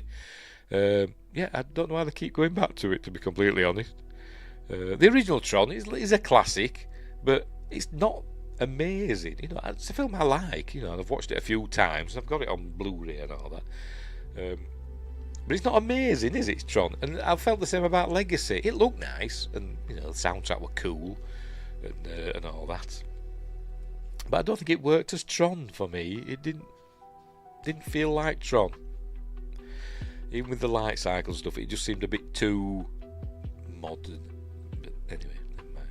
And I think I could never really, because it's a fantasy, innit? So I could never really get my head around that these programs were people walking around. Hello, I'm a program. I thought, no, you're not. You're a person. A program should be going off doing programming stuff. But anyway, never mind. It's basically Tron is like Toy Story for programs, isn't it? Essentially. Right, while the movies have never been outright box office hits, the Tron ride, based on the movies, have some of the biggest lines at Disney's theme parks in Shanghai and Orlando. However, it's unlikely that the theme park ride's success alone would be enough to entice Disney to give Tron a fourth crack at the box office glory. Even if Ares' post-credits scene teased a sequel, did it? I don't know. I've not seen it. That would unite Jared Leto with Legacy co-stars Garrett Hedlund and Olivia Wilde. Tron Ares playing in theatres. I've just spoiled the end. I don't know, because I've not seen it. I've not seen it. But so there we go. It lost. Another huge loss for Disney. Can't seem to make much money these days, can they? Which is kind of true for a lot of the studios, isn't it? A lot of the studios aren't making a huge amount of money at the moment. What big successes have we had recently? I can't think of anything off the top of my head. Because Fantastic Four didn't do well, did it? Thunderbolts didn't do well. What else has there been? Superman. Superman's James Gunn didn't do well. I can't think of anything that's done. There hasn't been a blockbuster. But will Avatar do well? I think it might. It might not. Pardon me. But never count out James Cameron, do you? But I suspect Avatar 3, whatever, I can't remember what it's called, Fire and Ash or whatever it's called. I don't think it'll do as well as the others. I don't think it's not been long enough since Avatar 2, so I think people think it's just another Avatar film, and I don't think it'll do as well. But I wonder what the budget for that's going to turn out to be. Do we know the budget for Avatar 3? Avatar, Fire and Ash. Is that what it's called? Yeah. Budget. It'd be a lot. 250 million, it says there, and the rest. So, we'll see. But I don't think it'll do. The others have done like $2 billion, haven't they? Both of them. I don't think this one will. Maybe it'll do $1 billion, which will be fair enough, won't it?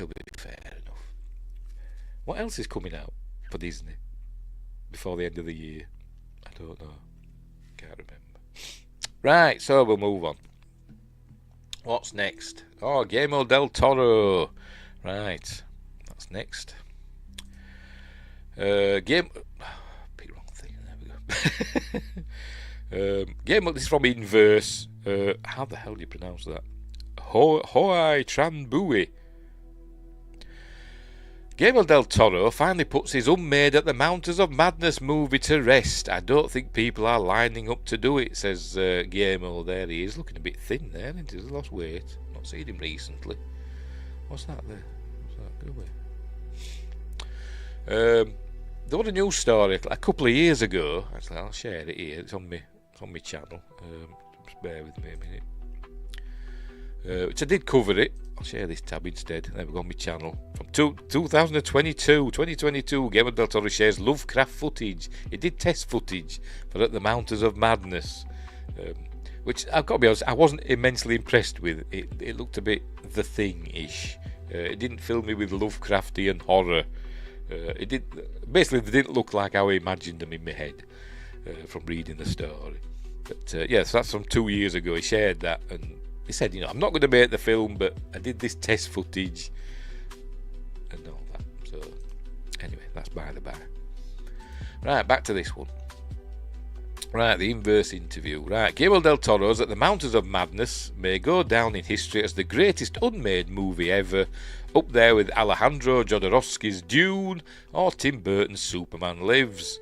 First announced in 2010, the Shape of Water director had been trying to bring H.P. Lovecraft's terrifying novella to life for almost 2 decades, but each subsequent update has proven that the story, which follows a group of explorers in Antarctica who discover the existence of a civilization older than the human race, may truly be unfilmable. It's not unfilmable. I mean, the closest we've had, I suppose, is John Carpenter's The Thing. That's kind of the closest. If they'd have included, them going out of the helicopter and finding ancient ruins in Antarctica, then it essentially would have been kind of At the Mountains of Madness. If they've had that giant penguins and the Thing running down dark corridors going tick-a-lily, tick-a-lily, that noise that they make or whatever. But anyway, you've got to read it to understand what I'm on about. Anyway, right, still that hasn't stopped fans from hoping that the impossible would happen, and that At the Mountains of Madness would be one of the rare unmade Del Toro projects to escape development hell. We still think about you, Justice League Dark. I don't know, I have no idea what you're talking about.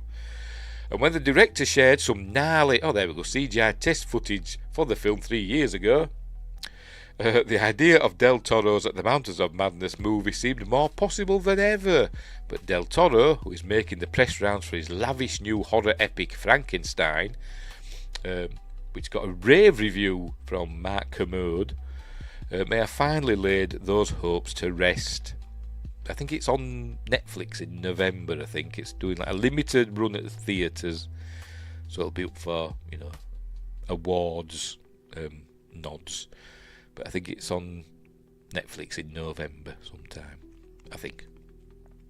I recently spoke with the director, says, I forgot his name already, Hoi Tran Bui.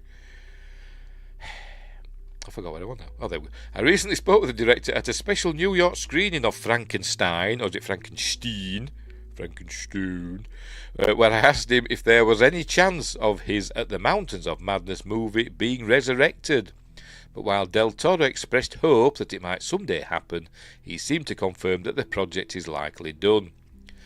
I don't think so, I would hope so, Del Toro told Inverse. It depends, it's a big movie, it's a complicated movie to shoot, it is R-rated, so I don't think people are lining up to do it. And there's still, that's the monster, Jacob Elordi as the creature in Frankenstein. Del Toro has been repeating these reasons for why At the Mountains of Madness is still unmade for years. It's R-rated, there's no love story, and there's no happy ending. I can't remember if there's any women in it, in the story. Anyway. For what it's worth, Del Toro stuck by his guns and refused to change these elements per original studio Warner Brothers demands. But that's what keeps At the Mountains of Madness as the filmmaker's ultimate bucket list movie, and never a reality.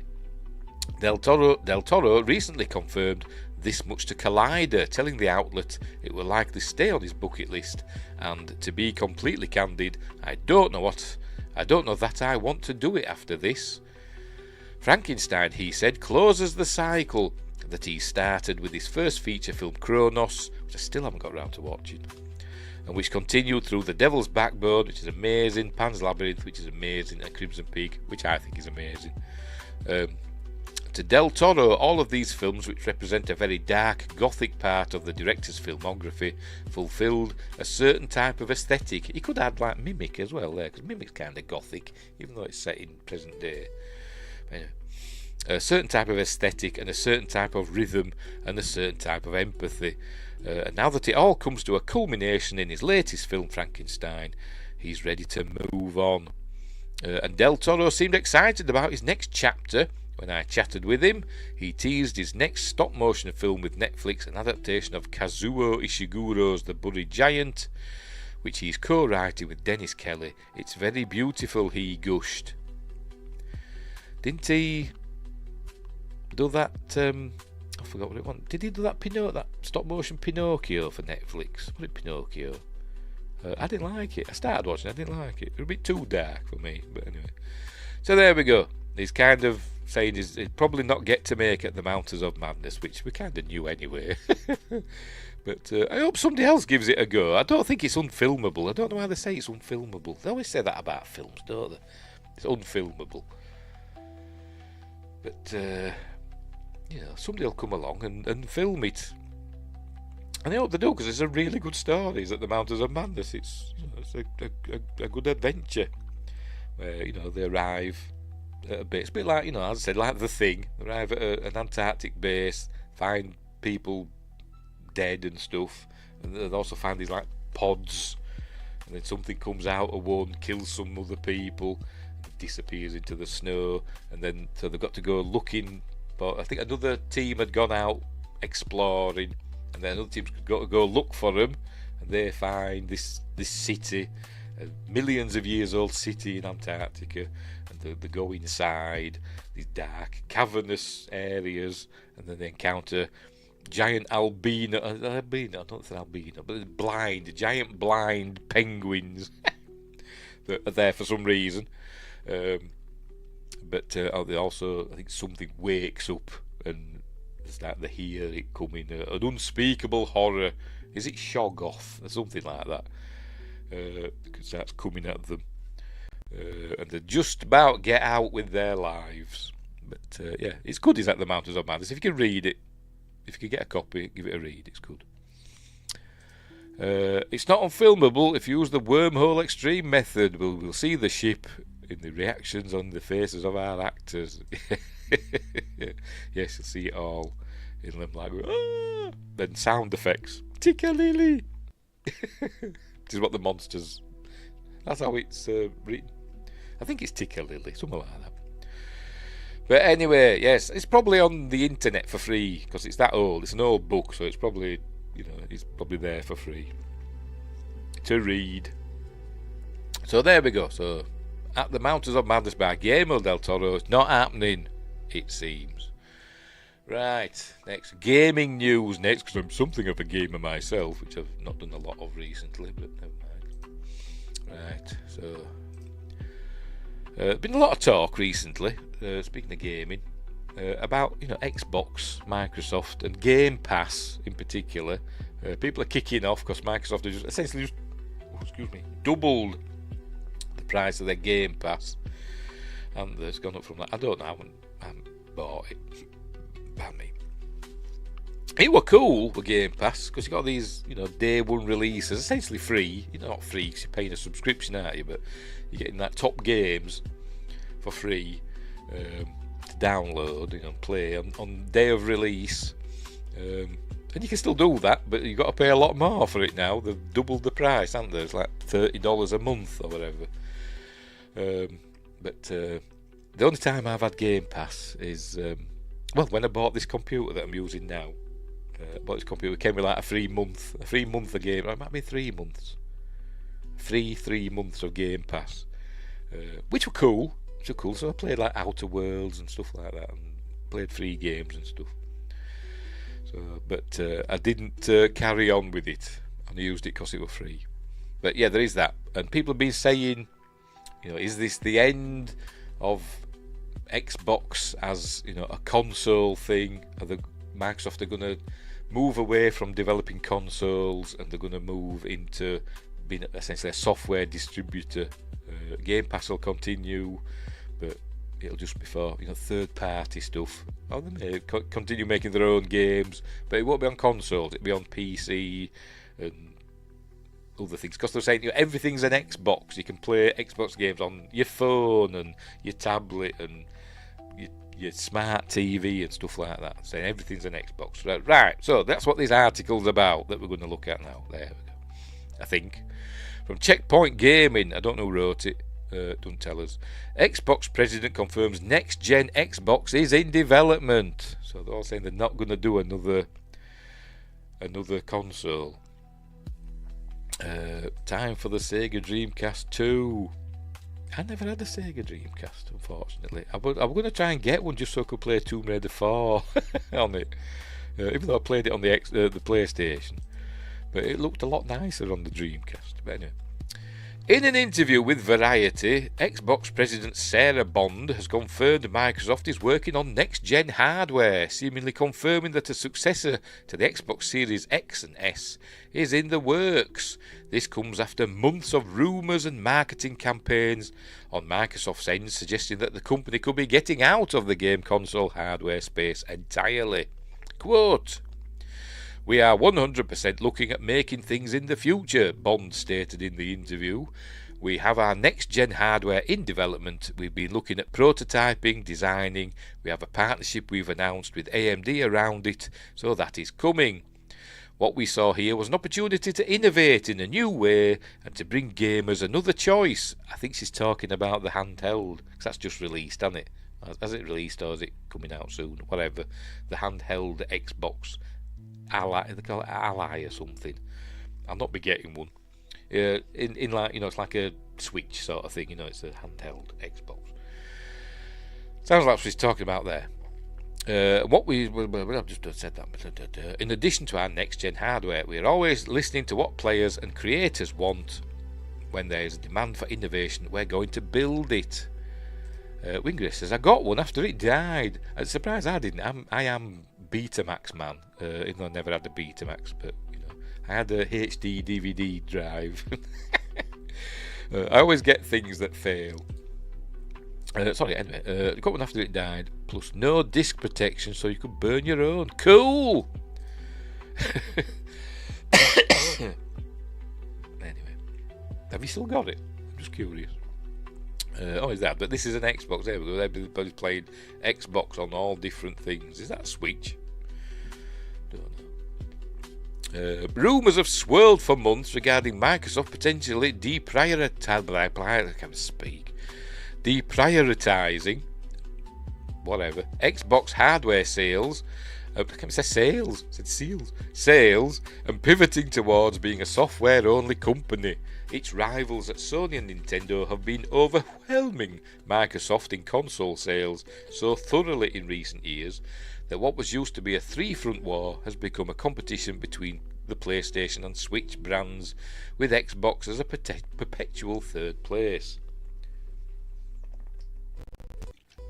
It kind of always has been, hasn't it, really? I mean, Xbox, particularly the Xbox 360, which is, it's the 360 was an amazing piece of kit, wasn't it, really? But it never caught on in like Japan, did it, really? It's a Western console, isn't it?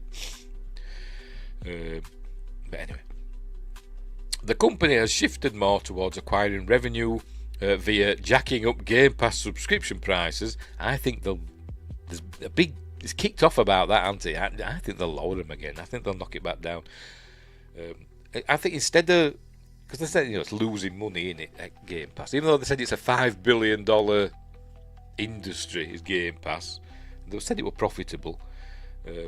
But I don't think they could keep doing the day one releases of the big titles, all the time, like Call of Duty and all them. There would loss of revenue for that, or Microsoft would have to pay the publishers, all that money, wouldn't they?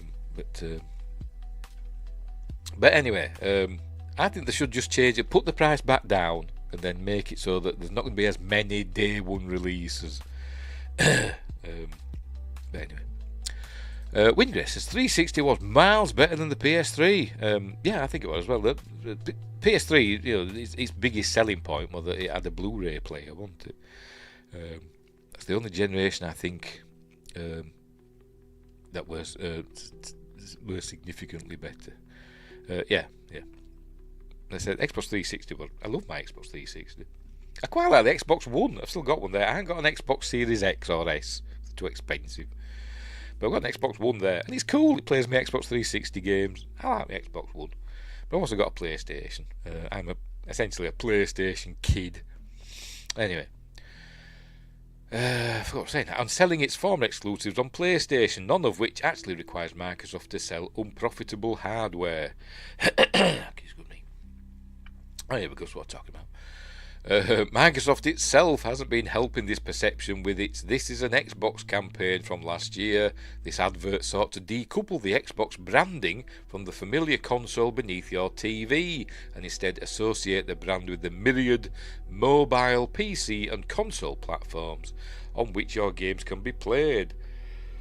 I mean, the widespread and frequent job cuts at its studios also don't paint a picture of a company deeply invested in supporting its video game division. This is an Xbox. This is a cat box. This is still an Xbox. This is a bento box. What the hell's a bento box? I have no idea. This is an Xbox on the inside. Oh, is that a Fire Stick? Josh says PlayStation has always been better. Microsoft just tricked people into buying their console by exclusives, essentially. But I loved the Xbox 360. I loved it.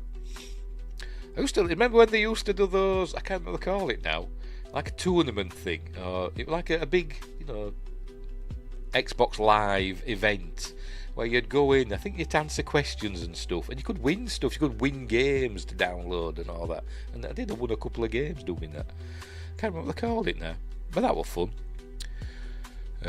Bento box is a Japanese lunchbox essentially. I was just looking. I think it looks like a lot of rice and sushi and stuff, doesn't it?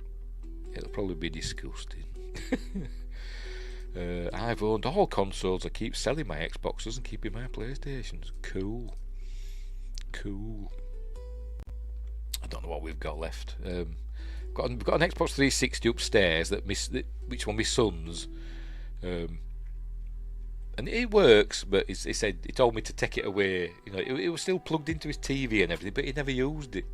And this Xbox One that I've got here underneath my PlayStation, that one is as well. So he's moved from Xbox to PlayStation as my son. But it's in a bag in my bedroom. Is his Xbox 360. I was thinking I should sort this corner out that you can't see, where my TV and that is, and all this, and just have a little a museum of consoles. Have the Xbox 360 and the Xbox One and the PlayStation 2, because he's got a PlayStation 2 upstairs he never uses. PlayStation 2 and the PlayStation 3, I've got one in my bedroom that I never use. The PlayStation 4 and the PlayStation 5, I have all them all lined up and all plugged in, ready to go. But I won't, because I'm too lazy. Hang on, Josh says, I literally just sold my Series X and keep my PS5. They put prices up, haven't they? Increased prices, haven't they, for hardware, for Series X and S. Wingris says, I have my PS4 360, need a new battery for my PSP. I've never been into handheld gaming, never been into it. I think we've got a Nintendo Game Boy Color knocking about somewhere that I got for my son one Christmas and he never bothered with it. I got him a Switch because he wanted Monster Hunter Rise or whatever that were out for it was an exclusive for the Switch. So I bought him a Switch for it. He didn't like it. So that got sold. But anyway, where were we in this article? Referring to that campaign, Bond emphasised in the interview the notion of choice in how you play your Xbox library. We want to make sure that people have a choice, she said. We want to make sure there's an option for the power players who want the latest innovations, that want to push the edge of what's possible, the most demanding players. And then if someone is looking for PC gaming on the go, they're a casual gamer, they're a gaming enthusiast, then there's Xbox Allies for them, giving multiple choices for people so we can actually meet people where they are. At any rate, we can take from this interview that for at least one more generation, Microsoft is going to stay in the home console manufacturing fight. It will remain to be seen exactly how Microsoft will position itself, especially with its signature Game Pass service becoming increasingly unaffordable.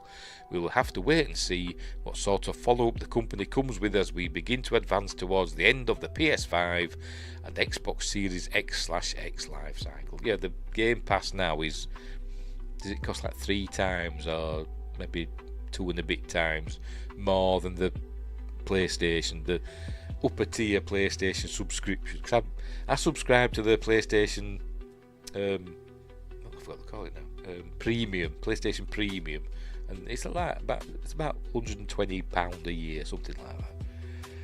Which is cool, but you don't get the day one exclusives with that, do you? But you get a lot of free games. But anyway, Winger says, I like my 3DS for travel. There you go. So you've got lots of stuff. But I said, I've never been a handheld game. So there we go. So yeah, so at least getting one more generation out of Xbox. But we will see after that, won't we? We will see after that. After that, we might be plugging things into our heads playing games after that. If Elon Musk has his way. Anywho. Right, moving on. Last article for tonight. Sticking with gaming. I did mention we're going to talk about Mass Effect, and that's what we are, because I'm basically plugging Mass Effect on Steam. Hang on, share this tab. Windgrace says, the Virtual Boy is coming back. I don't even know what that is. I genuinely don't. I've heard it bandied about and talked about. I've no idea what a Virtual Boy is. Was it a Japanese console? I don't know. Anyway. Right, so this is on, can you see? Yes, this is on, I don't know, XDA. I thought it was a Q then. No, it's XDA, whatever that is, Simon Batt. This legendary sci-fi trilogy is just $4.79 caveat each for the whole series on Steam. It's not $4.79 for the whole series on Steam. It's lowest price ever. It's like $4.79 each. You can't get all of the Mass Effect games for $4.79. Not on the UK version of Steam anyway. Josh Temple says, when it comes to plugging ourselves in, I'll quit gaming and go back to just hunting more and fishing. Yes. Well, we might not be plugging in, but we might have to Who knows? We might become like the Borg or whatever, and Elon will just release loads of nanobots into the air. We'll just breathe in and become assimilated. Or something. Nintendo Virtual Reality from the 90s. We had it here. It tanked so hard. Was that what Virtual Boy was? Right, okay. Anywho, back to this. It's very rare that we see a game so well loved in the gaming community to go on a 92% discount. But when it does, you can be sure we'll notice. After all, who doesn't like getting a critically acclaimed game for an incredibly agreeable price? However, there is something even better than that, getting 3 games instead of 1, such is the case of the Mass Effect Legendary Edition. Has that got the 3 games in? Which has just hit $4.79 on Steam, $3.99 in the UK, £3.99, because I bought it. It's lowest price ever on the platform, and there's the trailer for it. You've likely heard of Mass Effect before, but you've never heard of its Legendary Edition. Allow me to get you too acquainted. Not only does the Legendary Edition bundle all 3 games under one roof. Oh, I'm glad that I didn't know that. I didn't know that. That's why I was saying it's $3.99, $4.79, whatever each. Because when I looked on Steam, there was Mass Effect Legendary Edition, which I just thought was a souped-up version. Ooh. And then was it Mass Effect Andromeda? I think there's another one as well. Yes, Andromeda. It's saying no Andromeda. But they're all listed separately, so that's what I was thinking. But so does the Legendary Edition give you Andromeda as well? Anyway, not only does the Legendary Edition bundle all 3 games under one roof, it also throws in every DLC ever released for the series. Do you know how big it is? It's I forgot, 110 gigabytes. It wouldn't fit on my internal hard drive on my PC. Only had 90 gigabytes free, so luckily I had an external hard drive. Andromeda is technically 4. Oh, right, fair enough. Add in a sprinkle of graphical upgrades to make each game look better than ever before, and you've got yourself a pretty amazing product. Here's how the devs describe it. One person is all that stands between humanity and the greatest threat it's ever faced. Oh, looks like you don't get Andromeda then. Relive the legend of Commander Shepard in the highly acclaimed Mass Effect trilogy with the Mass Effect Legendary Edition. It includes single-player base content and over 40 DLC from Mass Effect, Mass Effect 2 and Mass Effect 3. There you go. You can't complain for $4.79, can you? Games, including promo weapons, armors and packs, remastered and optimised for 4K Ultra HD, which doesn't affect me because I ain't got a 4K monitor. Experience an amazingly rich and detailed universe where your decisions have profound consequences on the action and outcome. Hopefully, you'll see why it's a huge deal that the Legendary Edition, which includes all 3 games and their DLC, remember, is currently just $4.79, £3.99 in the UK. According to SteamDB, that's the cheapest the game has ever been on Steam, with the previous record being $5.99. That's an amazing deal if you ask me. Yeah, it is. However, you need to grab it pretty quickly.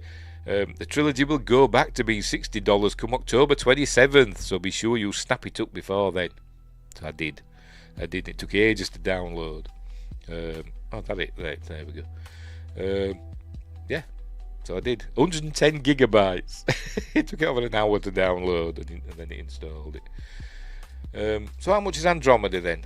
Let's have a look. I'll fire up Steam and we'll have a look. Press back. Will it tell me? Keep going back. I'll go back. Oh, it won't let me go any further. Right, I'll have to just search for it again. Never mind. Right. Don't know what I'm doing. I don't know what I'm doing. Press that one. No, not that one. I don't know where I am. I'm lost.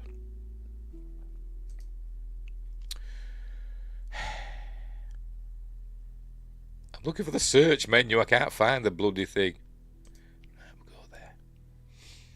Where's search? How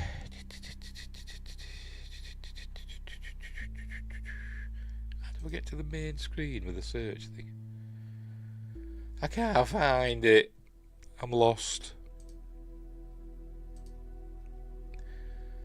What are you doing? Right, okay, I think I'm there. Go back up to the top. Where's the search? Oh, there it is. Found it. Mass Effect. Don't just search. No, don't just search. No, you're not searching in my library. You're supposed to be searching all of it. All this is confusing me. Store, right. Store buttons appeared suddenly. Oh, right. Try again. I know I'm not sharing this with you, am I? For some weird reason. Right, Andromeda. Andromeda's only £6.99. So there you go. What is it? Yeah, for the deluxe edition, Mass Effect Andromeda Deluxe Edition, £6.99. So what would that be in over there? About $8 or whatever, wouldn't it? So there you go. That's 80% off. But is that? Offer ends 27th of October. Is Andromeda good? Because I've not played that one. I've only played the first one, to be honest. So I'll buy it. I'll buy it while it's 80% off. So I'm just doing this while just talk amongst yourselves while I do this. Oh dear. Just bear with me.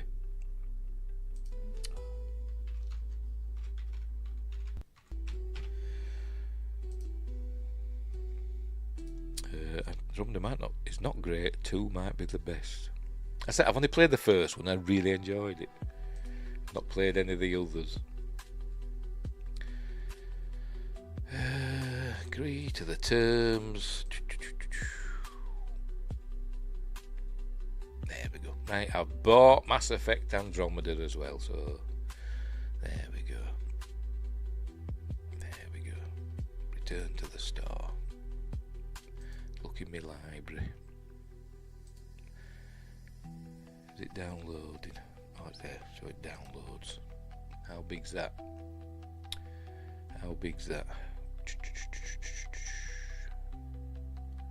There are no downloads in this queue. Why?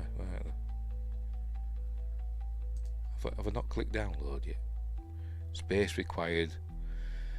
50 gigs. Put it on my external hard drive. Right. Oh, it's downloading now. Right. Off it goes. Right, where were we? Oh, I keep pressing the wrong bloody thing. There we go. Yes, that's it, isn't it? We're done now. So, yes. So I've just bought Mass Effect Andromeda as well. But anyway. I'll probably never get around to playing them, to be completely honest. I'm always buying games on Steam when they're cheap, and I never get around to playing them. I mean, what have I got? Indiana Jones and the Fate of Atlantis, Indiana Jones and I think Lego Indiana Jones, BioShock. What else have I got? Basically, the Tomb Raider games, which I play on my PS5.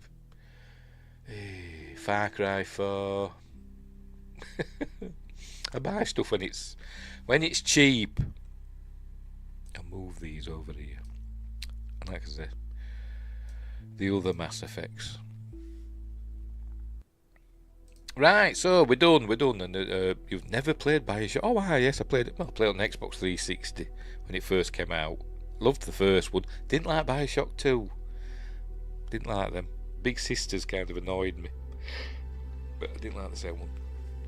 And I started BioShock Infinite, but I never finished that one for some reason. I don't know why, but that was fine. So, as far as I got in it, but I never finished it. I don't know why. But yeah, BioShock's cool. But like I say, it'll be on Steam cheap. It'll be like $2.99 or something like that. So I thought, I'll get that. You never know, I might play it again at some point. BioShock 2 was a different studio. Yes, you all want it, and you can tell. 1 and Infinite are great. Yes. Yeah. But the first one, I love the first one. Right, so anyway, we're done and dusted. We leave it there. 2 hours, blimey. As I said, the links, the links for the articles we just read are in the description, so you can have a look at those and all that stuff. I'll put timestamps in. Once I stop the stream, I'll go in and put timestamps in. So if you want to look back at me waffling on about different things, you can just click to the different timestamps and all that stuff. Right, so we'll leave it there. We're all done and dusted. So thanks Win Grace and Josh Temple and Adam Gamer. Go subscribe to Adam Gamer's channel and Win Grace's channel.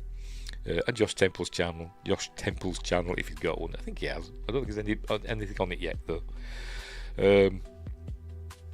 And all those other cool people as well.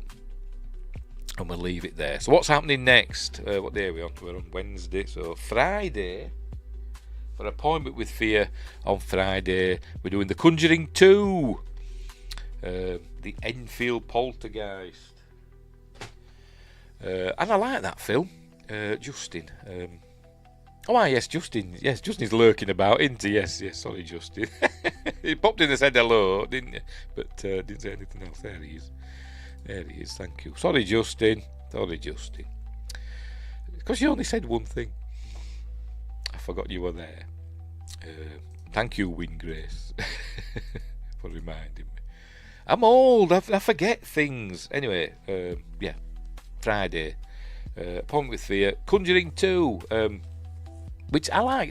The Conjuring 2 is my favourite of the Conjuring films. Well, I've only seen 2 of them. The first one and the second one. But I like The Conjuring 2 better than the first Conjuring. Is it because it's set in England? I don't know. But it's not very much like what really happened. And the house, I think it's essentially a council house in Enfield. It's a suburb of London. It didn't look anything like... I mean, vaguely the outside of it does, but the inside didn't look anything like the real Enfield Poltergeist house. I don't think it even had a cellar. They have a cellar in it in the film for some reason. Council houses generally don't have cellars.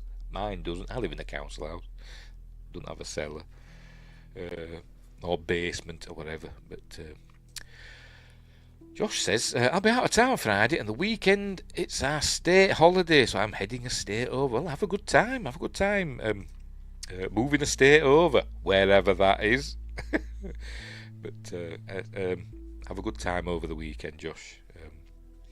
What's the holiday for? Is it just a holiday for the state? Or does it have a special meaning? But anyway, have a good time. I presume you'll be meeting and greeting friends and family and all that stuff and having a good time. Speaking of the weekend, in the UK this weekend our clocks go back. It's the end of British summertime and we're entering Greenwich Mean Time, so our clocks will go back an hour. So after that, they'll be, until in America or the rest of the world, when you put your clocks back, will be an hour out. I'll be an hour earlier, won't I, for a while. Josh is heading back to California. Is it California? Cool.